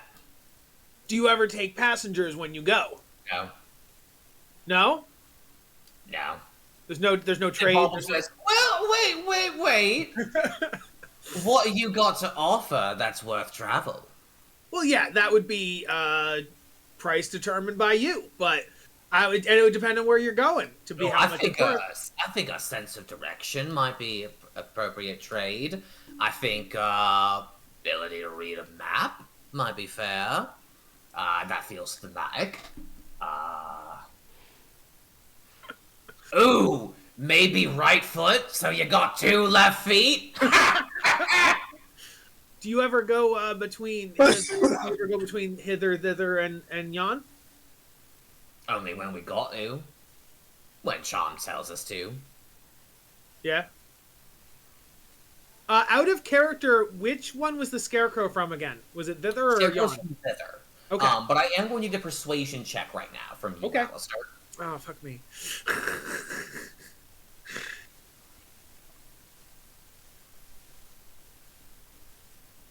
fuck me. What's it, 12? That is a 12. Which is not bad. The two of them seem to be willing to keep talking when another figure comes out of, like, what you thought.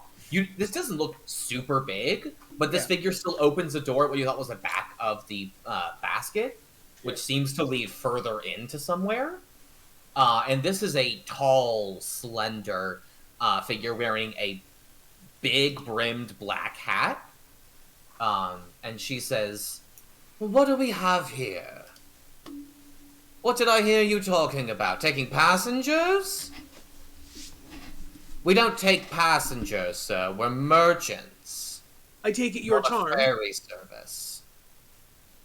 "The name's Charm, yes. Yours?" Buttons. Alistair Buttons. Charmed, Pleasure. I'm sure. Ugh. Gross. "Pleasure." "Drink it, Bobble. We're closing up shop." "Oh, yes, ma'am. Yes, ma'am." All right. I didn't mean to offend you. I apologize. Alistair, even with your passive insight, you get the impression that they want you gone for some reason. I'm leaving. There's something Charm wants to say to the other two that she will not do in your presence. As I walk away, can I try to roll a perception as I slowly walk away to try to overhear something? Yeah, and we'll make perception for something else as well that you might notice. I'm good at perception. That's a nat 20. Jesus. Okay. Okay, fantastic. So you walk away.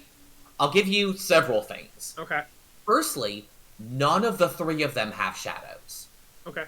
which you see much more clearly now with the monocle on. Yeah.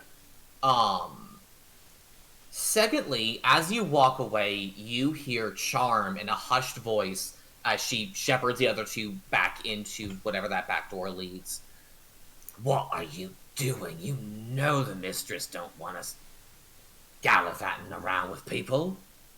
"Oh, we thought it was just..." You thought. Oh, you don't get paid to think. You barely get paid. Moongrave will have our heads if we stop bringing people into Yorn.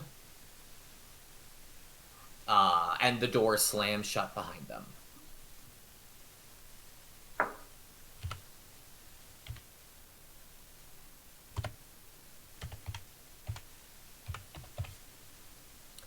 Meanwhile, we've been having... so, Alistair, as you're heading back, we're going to cut to Gordon, Cedric, and Amara, who've been having a time over here.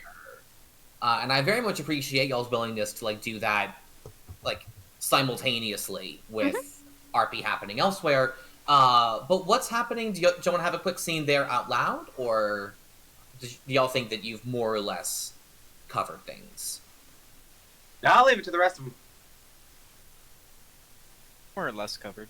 Yeah, I think we're good. Fantastic. Cedric, your leg has begun the healing process. And there were, in fact, no rolls for setting up that splint. It's just something that, Gordon, you've set broken limbs before. You know what you're doing. Mostly my own. Mostly your own. It was a lot easier this time. You weren't the one screaming. But Alistair, you return to the sinking palace with a bit of information in tow and also a monocle on your head. On his head? Well, on his face. I was like, that's not... I hope he has it on his head, because Mara's gonna go, that's not how you wear that. I will also... I store it behind my ear when I'm not using it, and then when I use it, I'll put it on my eye. I will also say, Amara, as he walks in, I assume you look at him as he walks in. Amara yeah. won't notice, because she can't see colors. That's true, yeah. She can't see colors. Which is You're honestly absolutely right. hilarious, because Alistair's eyes are the same color as Amara's original ones. Both turquoise-eyed people in the party now lost their fucking color. Thank you for mentioning that Amara can't see colors. I do forget that. Neither can dogs, so Nephany can't notice either. Nah. But no one else's passive perception is high enough to notice, so Alistair, you walk back in. You have a monocle. Life's pretty good.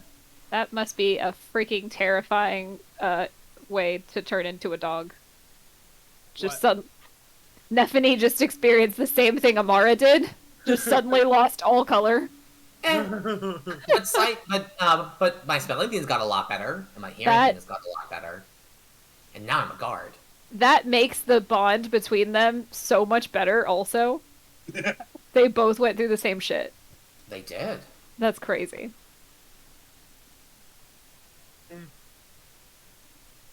hope I spelled that name right. Probably did. The second E should be an I, but other than that, you got it. So I'd fill in the party. I would mention that the dealers. I'd mention the things they sell. The thimble I know for traps. I don't know what anything else is though. I got this monocle. And I would mention that apparently we have to be careful what we say around them because they work for one of the for Moongleam. Was it Moongleam? Is that what it was? Moongrave. Moongrave. And that I had given a hypothetical because I knew they were from Yon. If as merchants and they sell things, would they sell passage? They do not. So they are not they could not be our guide to Yon.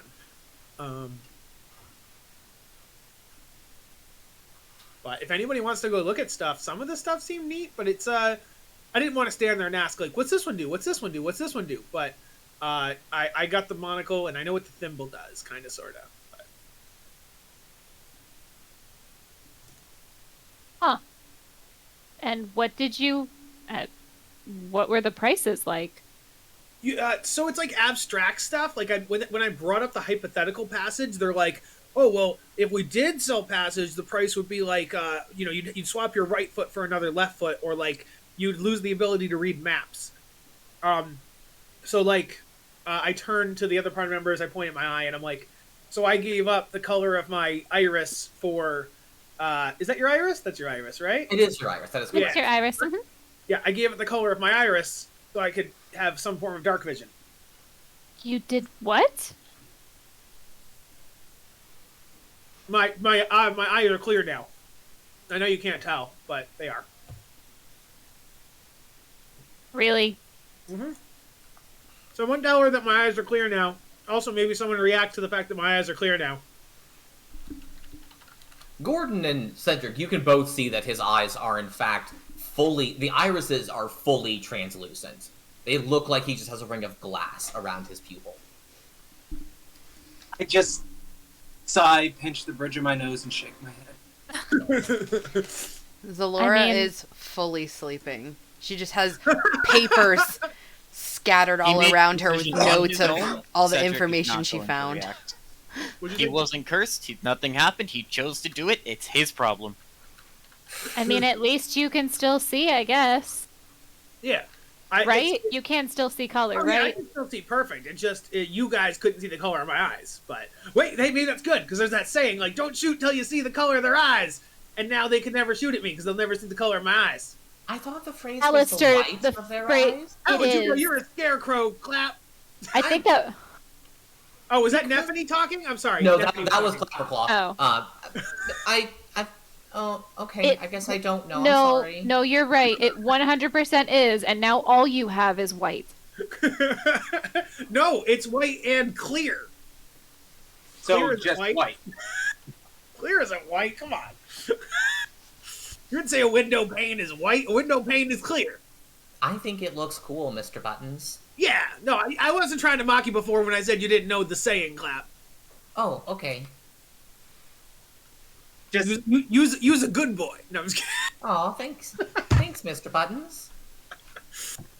But yeah, they got some beer, they got some pie, they got wood, and hey, this is my interest, you, Mara. They have portraits. Portraits of what? The line just said ink portraits. You actually saw one, Alistair, that looked kind of like what you would recognize IRL as a Rorschach blot. Okay, yeah, they're like abstract. Like they're supposed to look like you or something, but they don't look like you or something.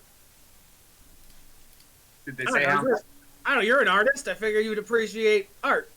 Did they say how it worked? I'm assuming it's a magic portrait of some sort. If the rest of the things are.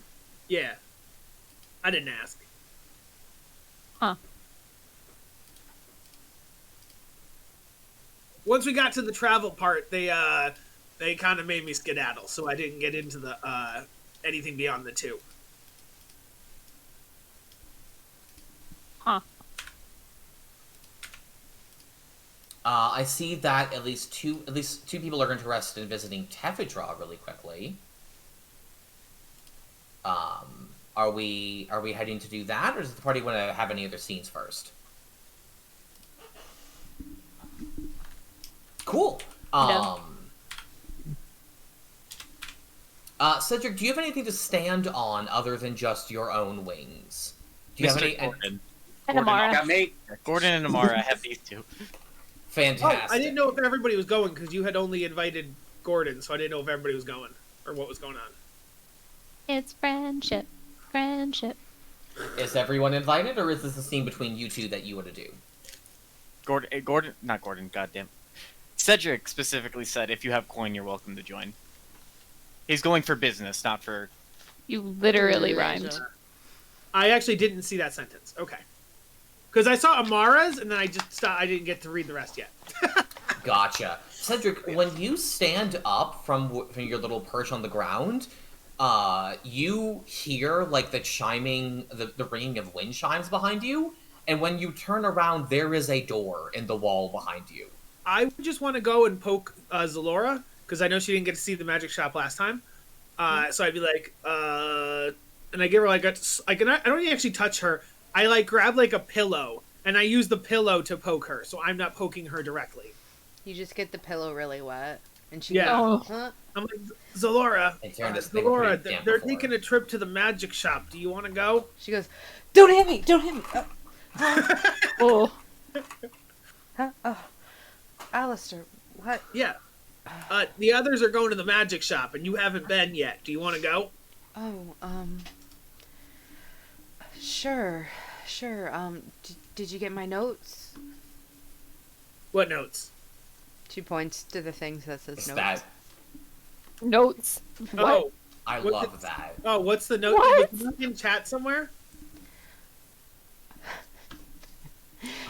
No, before when I did all the noble stuff. Oh, okay, to fill us in. Yes. Okay. Yeah. We haven't read them yet, but I saw them there. She's like, I talked to so many people. Okay. Do I have to talk to people? If you want to talk to the shopkeep, you don't have to. Alright. Yeah, sure, I'll come. I guess I'll just put this under a pillow, I guess. Put what under a pillow? These top secret notes I got Oh, from I'll put them in the bag. My bag. You want me to put them in my bag? yeah. Yeah. I put the notes in my bag. All right.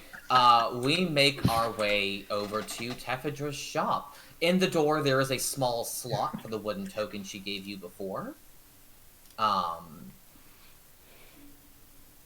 we are going to make our way to Making our way Tefidra's downtown. cottage. You step through the door into a gently lit cottage. Tefidra is currently lounging on the couch. Oh, this help- looks so homey. It does look so homey, doesn't it? Zalora, you see Tefidra lounging on the couch with a small scorpion scuttling around her. Actually, a very large scorpion scuttling around her shoulders. Aww. She looks up as you walk in, and she puts her knitting down and says, "Oh, I hadn't expected to see you so soon. What can I do for you?" You have a land crab. I do have a land crab. So cute. Maybe more of a poisonous land lobster, but I guess I think crab it's- works just as well. Still cute.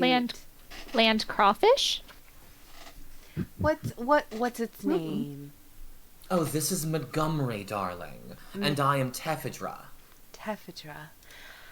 It is really nice to meet you. This is really quite a comforting space you've made here.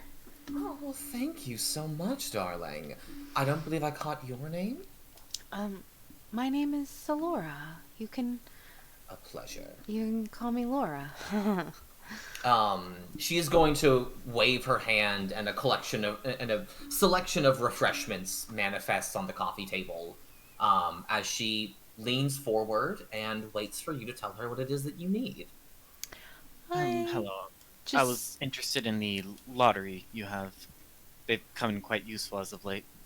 Oh? I do have... There is a certain degree of serendipity to be found in my lotteries. Which one? Arrows, gems, or tokens? Arrows. Absolutely. She shifts her hand in the air, and the air behind the couch shimmers as it reveals a shelf with a small slot for coins and a handle to turn. Who is doing how many pulls on the arrow lottery? Amara looks very confused. Can you pop up the shop menu again, or is it somewhere in the handouts? It's in the chat. Yeah, It it's is pinned. It is pinned in Sylvan Seekers. It's a Google document. Okay. Rather quickly beforehand, as he takes out the thing of marbles. These may very well be mundane, but I personally do not know. Any way you could tell? Of course, darling.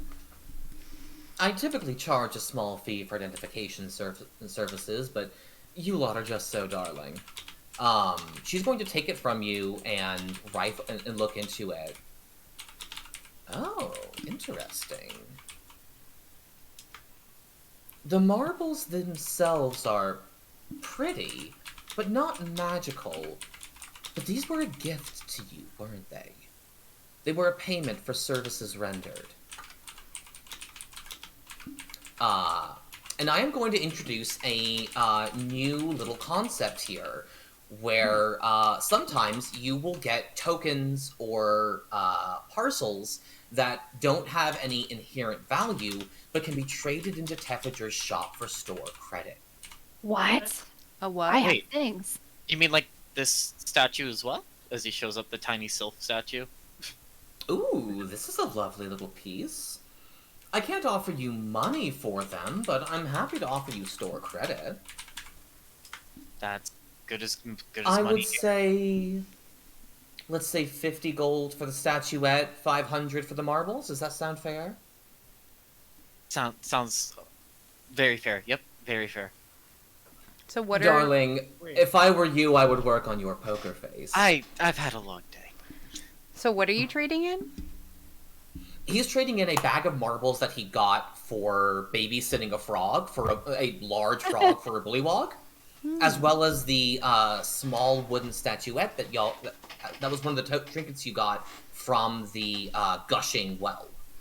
Oh. I have a coin from the well. Let's have a look-see, darling. I thought I wrote it down for some reason, but I don't see it in my stuff. But it was like I gave them a coin and they gave me a coin. I do recall you trading for a coin at the well, and she'll take it for another 50 gold of store credit. Cool. See, I have a lavender lily pad in my hair. Does she look at that?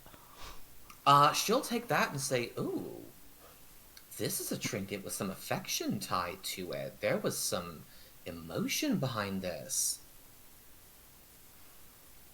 How does 300 gold worth of store credit sound? I suppose so, although I do kind of enjoy it. I just got it. Oh, darling, I don't need to have it. Nor are you obligated to give it to me. I know. I just realized out of here. Oh, sorry. I hold on to it for a while and just know its value, and maybe I'll trade it in when I'm ready. Well, I'll tell you what, darling. She's going to wave her hand over it, and she casts a small little bit of magic. And she says, to help preserve it for the future. Functionally, she just cast a modified version of Gentle Repose to keep the flower alive a bit longer. Oh, nice. Okay, so it's worth 300 gold? 350 gold worth of store credit at Teffiger's shop. Okay. She seems to take into account the emotional or volume of gratitude in an object as much as its actual physical or magical value. I just realized another problem with the Crusher thing was I was hoping to get the Cumulus tier at some point, and that's a blade and not bludgeoning, so that's like another thorns, so that's a thing. I'm gonna say you Well- see her kind of bite her lip for a second, and she pulls out her small pearl that she got for her ice diamond that she gave to her little friend, and she's like, I don't suppose this one. Ooh, a lovely little couple of pearls. These seem well cleaned, though, but a few flecks of mud. Mud methods? Yes, we had quite a bit of Ah. fun that day. I can tell these are glowing. I give you 400 for these. No, 475. All right. Does that displease you, darling? No, it's just a bit of home. You understand. Well, I'll tell you what. 375 for most of them, and I'll leave one for you. I think that's a good deal. She gives most of them away. Please note that she is not giving you gold, so do not mark it on your sheets as such. She is giving you store credit for her shop specifically. I understand. I'm not writing it on my sheet. Cool. I mean, you should write it somewhere. You can mark that as a custom item, X amount of store credit for Chaffager's shop. Okay. Yeah, I have mine in additional features and traits, just 550G worth of credit. There you go. Have mine and other items. How does it work for the lottery machines? You'll simply mark in, if it's store credit, you'll simply swipe your finger across it and pull the lever. As many times as you wish. Is a feather token. A feather token is a small little parcel that transforms into an object. And that can be any number of things, darling. You're looking at potentially a boat, maybe a tree, maybe Oh, I didn't mean to do that. any number of things. Okay. I have a question. I have something called a Pebble, which is Tensor's floating disc. What? Mm. I got How'd you that get, from how'd you get something. Tensor's floating disc? That's something you got from the carnival. Oh, okay. Yeah. All That was right. one of the trinkets you got from one of the carnival games. Okay. That Pebble casts Tensor's floating disc one time. Okay. Cool. I don't know how you guys have stuff. Literally, the only thing I have is pixie dust. I have nothing else. I have a hand puppet. That's about it. It's not even worth anything. Yeah, me and Amara are in the same boat. We keep randomly getting stuff off of probably pure chance. I like giving things! For me, I had just been We should start RPing keeping and things in the doing party stuff room, because it's man. fun, and also I'd gotten the lavender lily pad just because I really wanted to write a poem for that lady. When you interact with the world and invest in things, the world interacts and invests in you back. Yeah, a lot of it has been just like in stuff that like wasn't combat or like big things. Like the small stuff is where we're getting a lot of these items, which is No, I know. really interesting to see. But now I got Does anyone want to buy anything while we're here? Yes. Let me check. 'Cause now I actually have money. I'm going to do 10 rolls of the arrow. 10 rolls on the arrow pole. Would you kindly roll for me a D100 5 times? Sorry, Can I, you like- say 5 or 10? 10. You said 10, so I need 10 rolls of a D100. Wondering how that math worked. Oh, poorly. All right, so we have a 59, a 52, Oh, a two 77, 80s. a 16, a 25, 80 twice, a 3, a 46, and a 73. All right. That's a lot. So here's what I'm just gonna write this in a DM in Discord to you, Dalton. That is fair. So let's see. Part of me is tempted to spend more, but I also don't want to spend it all in one day. Jesus. Cedric, since when do you use arrows? I Oh, don't. You He do. doesn't. They're for you. I blur out loud. Did you come with? I think everybody came. Okay, I wasn't sure if he came with because he was saying he didn't have money. No, I said I didn't have money once we were here and we were looking at the menu. Got it. I actually forgot I do have one thing. I don't know what it is. In my inventory, it just says stone mouse. So I don't know what that. I gave y'all a bunch of stuff around that carnival, so I don't know Yeah. what that does. I hold up the stone mouse and I go, Tephradra, is this anything? I'm going to be real, darling. I have no idea. Okay. I also used to work in a carnival. No, I'm just kidding. Let's look at pricing. Is there anything I can just get for you guys? And items are one per, right? Like there can't be multiples of one. Depends on the item. Weapons and Yeah. armor are absolutely one and done. Other things, maybe. Because I was looking at the lucky streak, I'm like, maybe I could get one for Gordon, but no. No, there's only one lucky streak. Okay. You need armor.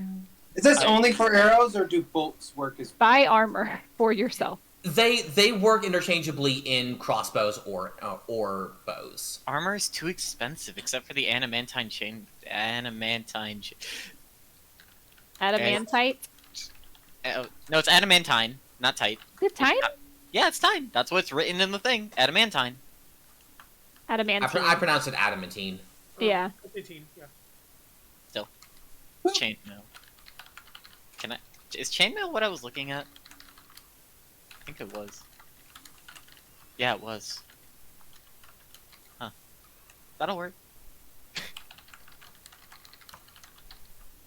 Guess how much it costs, and how much credit I have exactly. After buying those. I was gonna say, I have 50 GP credit now, and I'm not really using it for anything. Fuck you. Did you really roll that? Oh dear. I need to make sure that I...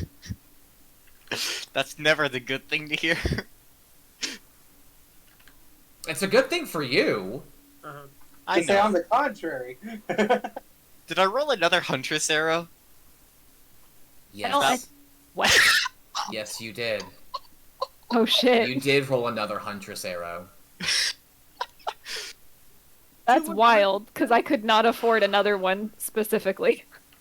Yeah. It's a 77.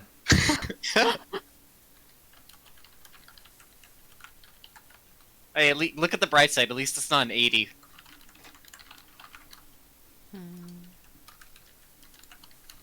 That's fine. Now that if we roll things, we can just straight up buy them, right? Yeah, but the That price. is They correct. have price.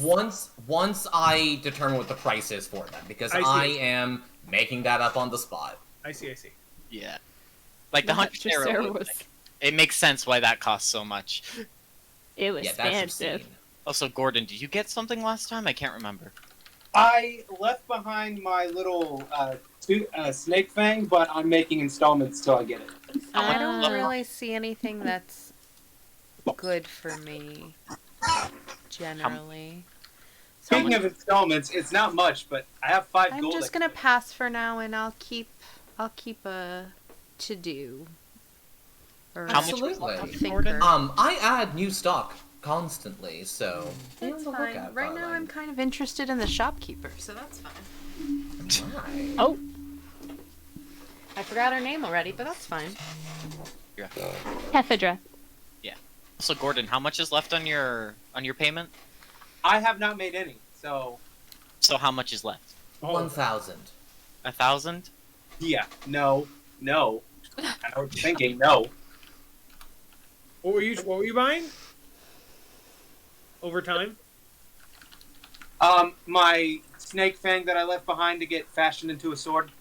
What do you mean? Oh, right. Okay.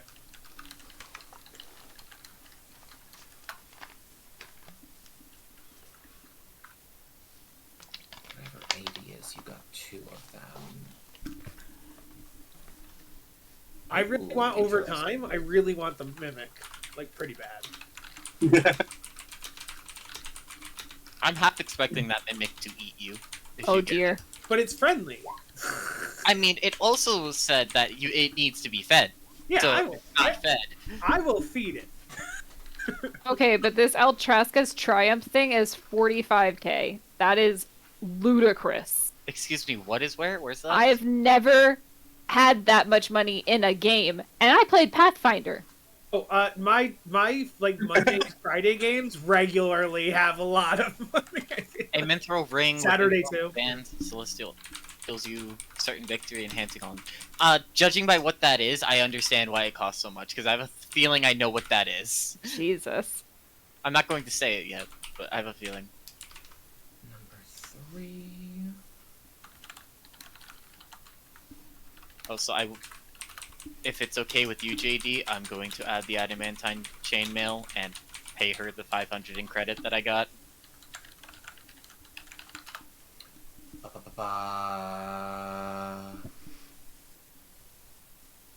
Yes, absolutely, and that is an item she has multiples of in stock.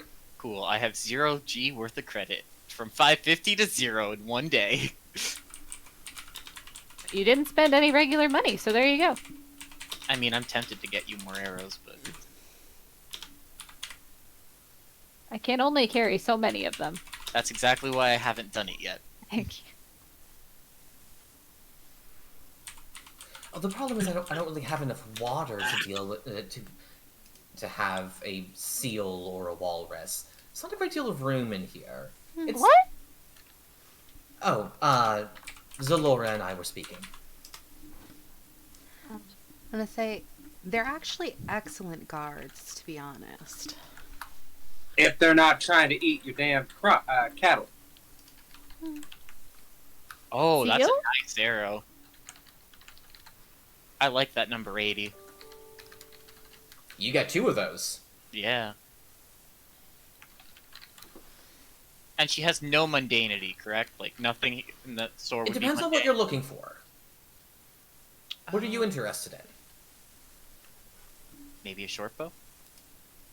I could do an ordinary short bow for you. Oh, if we're talking mundane things, I also was looking for something.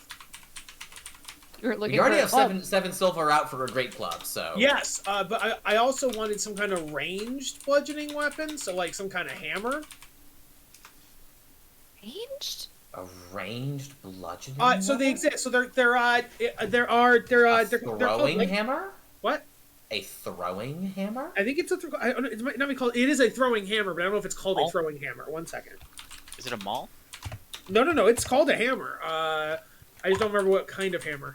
Is it a light hammer? Maybe that's what I'm thinking of. Let me see. A light hammer is bludgeoning thrown. Yes, that's what I'm thinking of.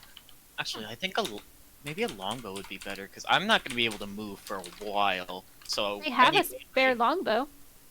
Right, we do. Forgot. But yeah, if Not you like have- I'm just kind of just chilling now. Yeah. I mean, yeah, that is fair.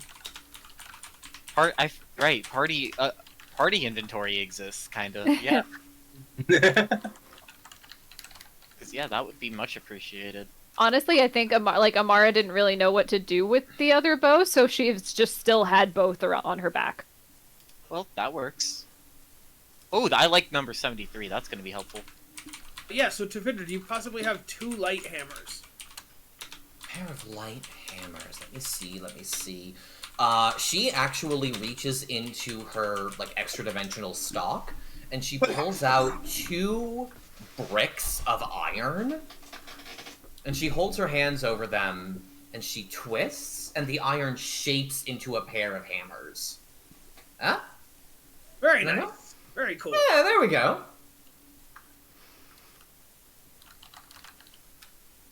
I appreciate that you make mundane weapons in the same way that a wizard or spellcaster does prestidigitation. Darling, do you think I am any less magic than my wares? Oh no, not at all. I just think it's funny that you make weapons that are sometimes a little bit more pricey. Oh, Like it Mom, was child's stop. play. I'm It's on amusing. Twitch. Ah, you I'm are impressed. a flatterer, aren't you? I only speak truth. So how much for those fine hammers? Give me 1 second. I'm so sorry. Okay. I'm sorry. Okay. I should've given No, you that. there's a lot of discussion happening back and forth. I'm trying to keep track of all of it. A light hammer is what it is called, right? Yeah. 2 gold per hammer, plus 1 gold for construction, total of 5. Deal. Lovely. Pleasure doing business, Mr. Buttons. Thank you. Would you be opposed if I posted these in the in like a notes section so we can You start? making- absolutely may do so. Okay. Do you want me to make a party loot That would be nice. handout?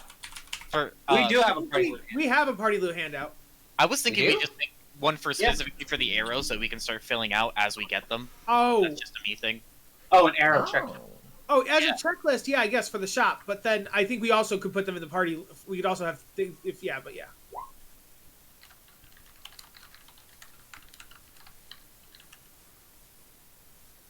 All players, edited by all players. Um, I have a tracking Tephidra's lotteries.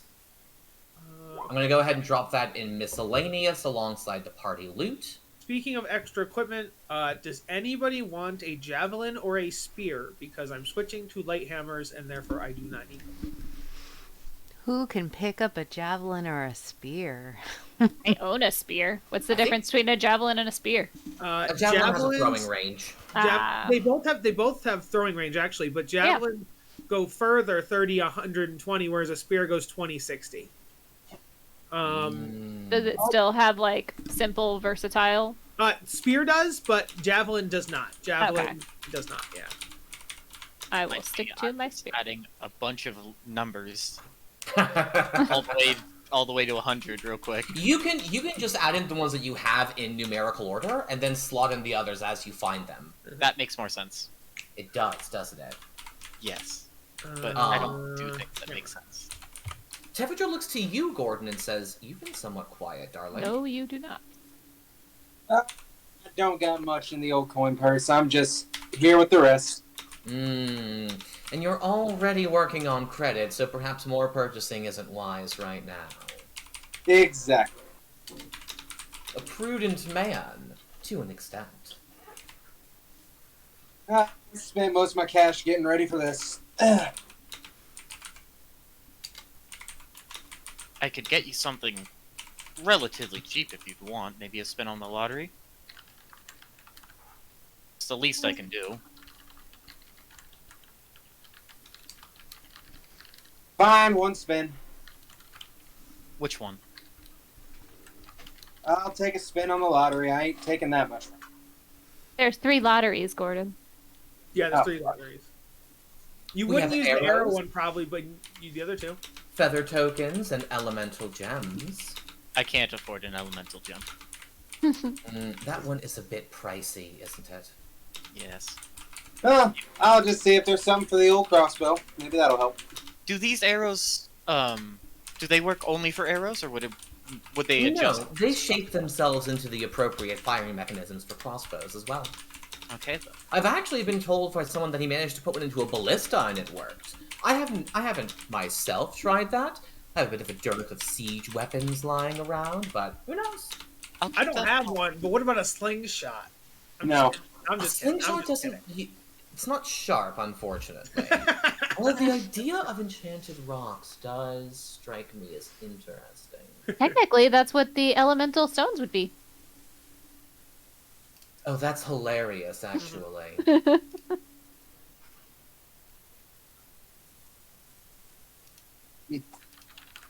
Well, if we're getting for the group at this point, might as well. Also, JD, I apologize ahead of time. For what? That What? Cedric! Joseph said is like, one. I am going to put a limit on this. I can said see it in his one. face. 92, 96, 94. Oh. One Which- was the number I agreed on. Wait, which ones? Wait, here's the thing though. There's only 6 different feather tokens, so we're gonna get some duplicates. that's not feather tokens; it's arrows. Yeah. Oh, okay. I thought Gordon. Okay, I misunderstood. Okay. Yeah, he couldn't afford 10 rolls in the feather token Okay, I was confused. lottery. Yes. 59. I think 59 Because goes. he said the words "they're for the party," and then that's why I was confused. Okay, cool. So Party 36, loot. 93, 30. Yes. Party arrows. 72, 96 Yeah, again, thanks. 64, 94, 78, 31. I will give you those after the session. That is fair. I'm not making you do that right now. Cool. There we go. I think I've updated the trackings just for what they do. Stupendous. How's your purse doing over there? Still have 50 gold. That is the Is that smallest 50 amount. store credit or actually No, that's 50 just gold. That's just gold. Gotcha. I I think had- that's the smallest amount I've ever heard you say. Well, I normally said 100. I only have 7. I don't buy things normally. Normally I don't either, but this time I actually want to buy something. These arrows are going to be quite handy. You did also get armor, right? Yes, I got the adamantine armor before I did this. Which means... Oh, wait, JD, I have a question now. So, So I'm gonna ping this so you can read it. So because I have adamantine armor, does that mean my Strength of the Grave will now always activate if it drops me down, even on a crit? Because it negates it? unless it's radiant damage. Yeah, besides that point. But like, because I have adamantine, the crit wouldn't stop it, correct? Yes, until it succeeds the first time in a day, yes. Cool. Fancy. And did that require attunement or no? No, it does not. And then I will, Gordon, I will hand you back your dagger Oh, thank you. as I add the longbow from... I'm not gonna lie, I completely forgot I gave that to you. Is there a way using D&D Beyond to add like an ability like Dark Vision, like or edit anything like that to your character? Add the goggles of night vision to your character. Okay. Yeah, those are Um, really nice. I can't add the Malachite Wind into my character sheet because it's No, we can't make that work, unfortunately. too fancy. Roll So 20. just FYI, Joe, I still have a longbow in my inventory, but it's for rolling purposes. No, absolutely, absolutely. I'm trying to make it work right now. The issue is that there's no way in D&D Beyond to like alter the base damage or range of a weapon. I could 'Cause do it's- roll it- 20. I do like the new roll 20 system, not gonna lie. They've Maybe. made it nicer. I If showed her you- how, and I can help her. If you want to do that, that's totally fine. As a note, Dalton, or rather Cedric, your adamantine chain is a chain shirt. Does that affect the armor or no? The AC is 13 plus Dex mod max of 2. Got it. In his boo. I was gonna say, oh no, not your boo, but you corrected yourself too quickly. Y'all both immediately jumped on that. Yeah. Change shirt. In your boo where it belongs. Back in the boo. Man, time. When did Maybell get here? Gonna say, that's terrifying implications. Yeah. Oh, yeah, there we go. Suddenly my priorities shifted. Change Oh no! Takes the dagger in his boo where it belongs. Who do you think you are, Cedric and Amara? Hey! All right. I With hope that, I fully believe we are welcome heading back. out of Tefedra's shop for the time being. Yeah. I play with Lovely. Montgomery. Do you Can need I me to put save 5 those gold numbers, down or as do you an have them installment? written down? Never Um, leave. She is going to hand you, Zalora, a wooden token. It looks like a small wooden coin. Mm-hmm. And she says, for returning whenever you next feel the need. Oh, thank Be you. well, darlings. Thank you, Gotcha. Tepidra. Thank Did you. I put a 5 Thank gold you. deposit?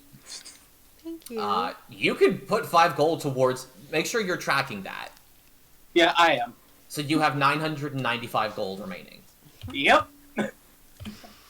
And we are back. I'm sorry, was Laura about to say something? Yeah. She looks up. She's like, "Does everyone have this little token?" No, I only give one out. Oh. That's my way of ensuring that if you're a bad customer, you don't get to return. Oh. Okay. You open that, the door opens for all of you. Oh. All right. Well, So thank now you. The party have 2 of them then? No, it because was the used. one that you put in to get here this time was consumed. Oh, I see. You never have more than one at a time. I see. So Laura says, well, thank you. It was a pleasure meeting you. I felt really at home here, and thanks for introducing me to your shop and Montgomery, and hopefully we'll come again soon. I look forward to it, darling. She kisses all 5 of you on the cheek and sends you off. Amara pats Montgomery on the head. Montgomery clicks happily. Animals are cute. And we are back in Downfall. Take my water animals away with me. Does the party do anything else before taking a long rest for the night? I make them read my notes. Yes, we read your notes. I take them out of my Absolutely. pocket, and we read your notes. Thank you. You all go over the information that Zalora discovered while talking with the nobility. You get more affirmation that Bavlorna loves dead animals. But now you know the more exotic, the better. The spinning thing's weird. The spinning thing's weird. Spinning thing is new, yes. Did we have notes previously about her being superstitious at all? Amara, give me an intelligence check for something. Do I need to? I have that feat. Oh, you have keen mind. You never forget anything you've heard. Within the last month, yes. Amara, you remember hearing that Bavlorna is allergic to something. Yes. Oh. She's allergic to And spinning. given that she's a hag, it might not be something physical. She could be allergic to circles. Probably. Who knows? Interesting. Keen mind's gonna be the fucking death of me. I used a whole feat on it. I'm sorry. Yeah, you know what? You're getting your mileage out of it. Absolutely. Now that we know, I've talked to the dark dealers about Jan, but Clap, you're from thither, right? Yeah, I am. Do you know how to get to and from? I could go back. I don't wanna, but I could. We would definitely take care of you and keep you safe if we were to go there. It seems like you don't want to. Do you want to tell us why? I Zalora ran kind of away, sits next so- to him and pats his leg in support. Aw, I ran away so Granny wouldn't make me do any more bad things. Yes, we knew. Yeah. He's never mentioned Granny before. No, I I know. don't think I remember him saying doing bad things either. He ran away. He ran away because He ran away to be a better scarecrow, I thought, originally. Zalora's like, Y'all have never asked him why he ran away before. yeah. No, that hasn't come up. Zalora's Zalora like, was saying something? yeah, who's Granny and why was she making you do bad things? Granny's the one who made me. Oh. And that means I belong to her. So I can't disobey her if she tells me to do something. So I went somewhere where I wouldn't be able to hear her anymore. Can I tell you something? The person who made me did lots of bad things. And Really? yeah. And just because someone made you doesn't mean you have to do what they say. I mean, I don't know how it is for you, but I do, because Granny Nightshade has a spell on me, so I can't disobey her. Nightshade? Okay. I had a feeling.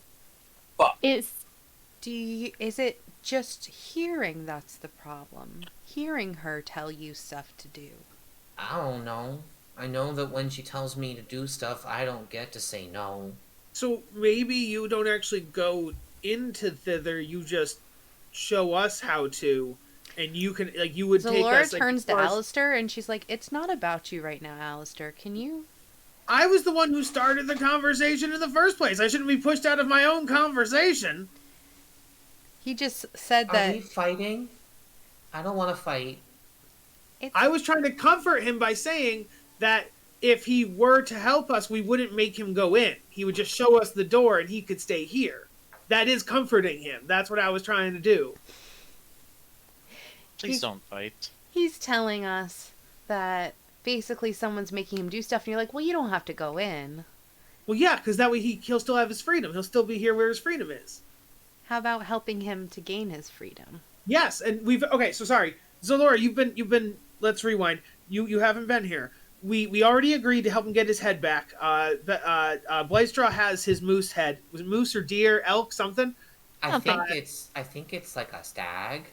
Yeah. So we already agreed to get his head back, and he had mentioned that he was on the run. So yeah, I think we'd already planned to help him, and then I was going to get to in a second before I was, I didn't get to finish my sentence. What I was going to say was he wouldn't have to let us in. We could go in, and we could stop his boss, so he'd never have to be afraid again. So it is in service to him as well as helping us. I wasn't being selfish. I was trying to help everybody.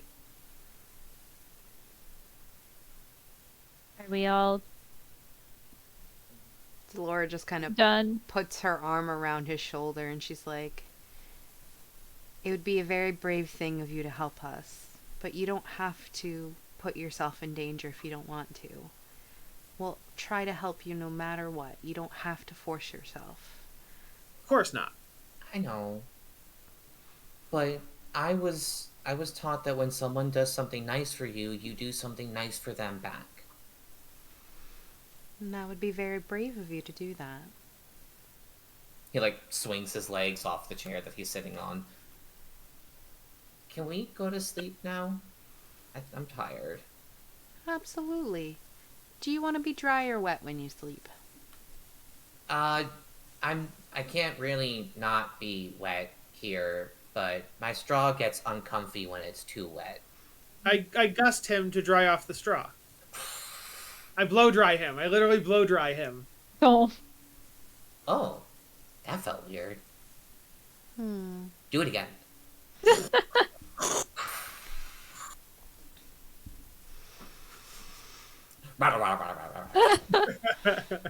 Oh. Some of the straw falls off. So you play with Clapper Claw a bit more before bed. Are there any other scenes before bed? I don't think so. All right. Then we have a brief interlude of sleep. I get my slots back. Yeah. Which means everyone gets any used spell slots back. You all recover hit points. Oh, sorry. Did the bullywug ever come back? Probably not, but did they? He hasn't yet, no. Okay. But at but- least he knows what he's looking for now. We go to the following morning when a knocking is heard at your door, or the door of the Sinking Palace. I'll go ahead and greet the person. I have a question, Mr. JD. Let's answer that question first. What's up? It's a new dawn, and I'm right by that cabin. It is a new dawn, and you're right by that cabin. Why do you say that these itch things? is real loud in the back of your head. I You say don't- these things because I keep JD honest. I mean, You yeah, that's don't it's, think yeah, that's that very it's good. demanding immediate action, but you think that your grace period is much lower than it has been before. Got it. I'm gonna go through the day and hope so for now. All right. Gordon, you open the door and you see a guard standing on the other side who is holding an incredibly dirty club in his hand. Morning. Hi, I have a delivery for a rabbit person whose name I didn't get. I just turn around. Alistair! Yes, I'd be the rabbit person whose name you didn't get. But Yeah, you're the one. yeah. Hey, I have a big old club for you. Oh, thank you. That's so good of you to bring it. Alistair, you have a great club. Yeah.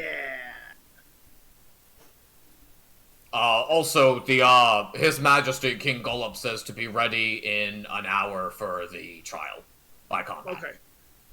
Where are we going in an hour? Are they coming to get us, or do we have to go somewhere? No, you're gonna go to the proving ground, and then we'll bring out the prisoner. And the proving ground's the place that's just north of here? Uh-huh, that's Okay, the one. thanks.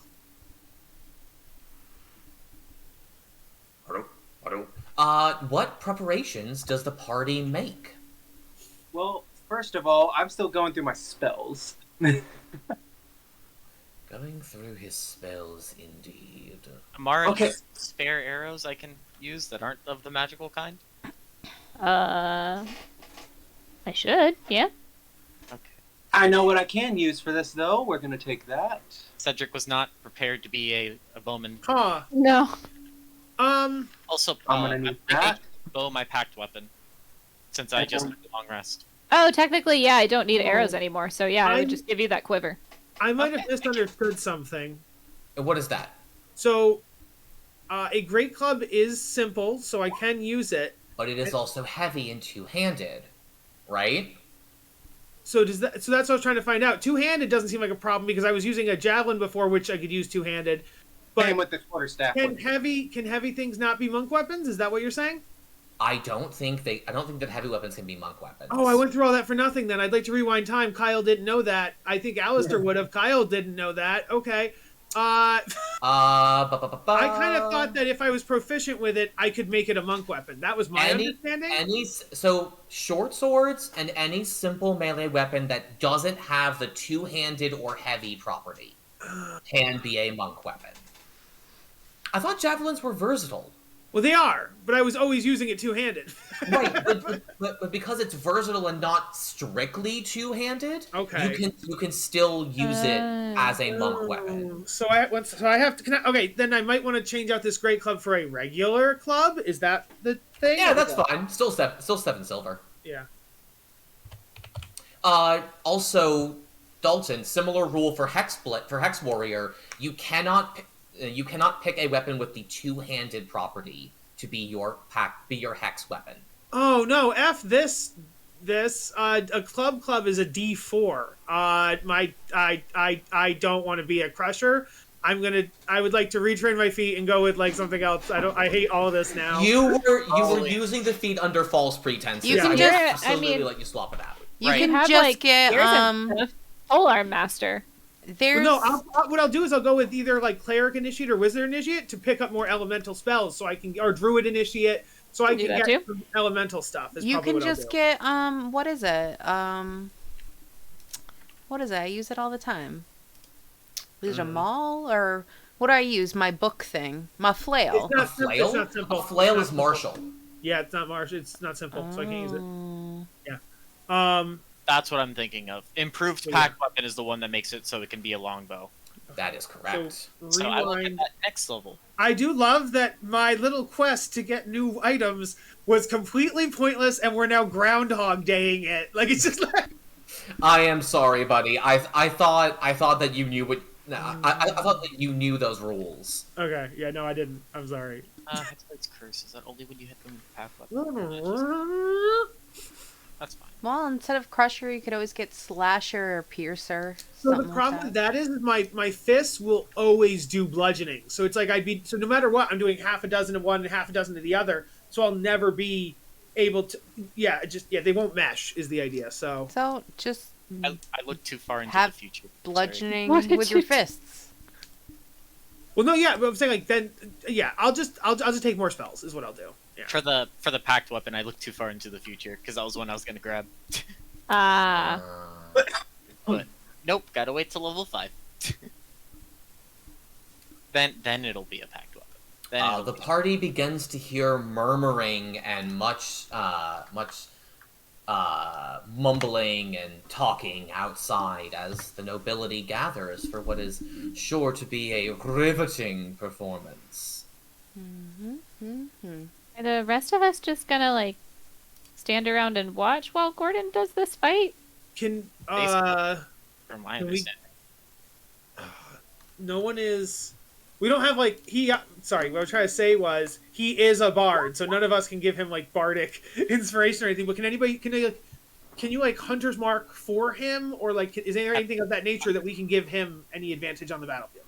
I don't think it would give him any advantage. It would just give me. Yeah, I don't mean literally hunter's mark, but I mean things like guidance or bless or aid. So I will say that there are a couple of things that you might be able to do for this. The hex spell could give the king disadvantage on wisdom checks to see past the performance. things like a gust or a shape water could like create dramatic gusts of wind or sprays of water to make the whole thing seem more dramatic. I am more than happy to hear from y'all what you would like to do to make this more interesting. What I will say is that it's already 9:30, so I am about to call it here. Once we get set up for the fight, so y'all will have some time to think about this.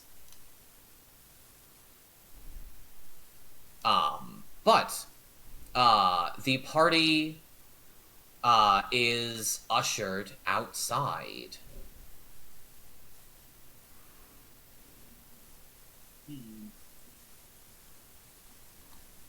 I gotta stay next to Gordon, or well, if Gordon's going to, I gotta stay next to Amara. Somehow ended up holding clatter something. Clapperclaw? Clapperclaw. I I guess I'm coming too. am in charge. I also have Clapperclaw. Anybody can move, so I was. Everyone is in charge of Clapperclaw. I had been moving him last time, but anybody. No, is he's free. mine. Oh no, I'm being tugged! Oh no, I'm running away! What's happening? Get behind me, Clapperclaw. I'll keep you safe. Oh no! God. If you get wet, I will dry you. So the guard, Clapperclaw walks back over here. The guard says, "Please proceed to the proving grounds." Is that where the king be? No, the king is making his way towards there. The proving grounds are where Gordon is heading. Gordon, you head there and you see the guards usher you to the opposite edge of the proving ground. So y'all are stopping around here. Oh, okay. As Sir Wigglewog of Mugwort stands at the opposite side. So hard to see. It is hard to see. I don't know why this area is... Everything you know is so actually, dark. Let me see. Can I do this as a blanket thing? No, I can't do that. I was gonna... but before the next session, I might increase y'all's viewing ranges, because this is going to be difficult for everyone, I think. Regardless, Gordon, as you head out and start prepping yourself, you see Sir Wigglewog of Mugwort herself. She is still dressed in her prisoner's rags, but she is holding what looks like a rusted longsword.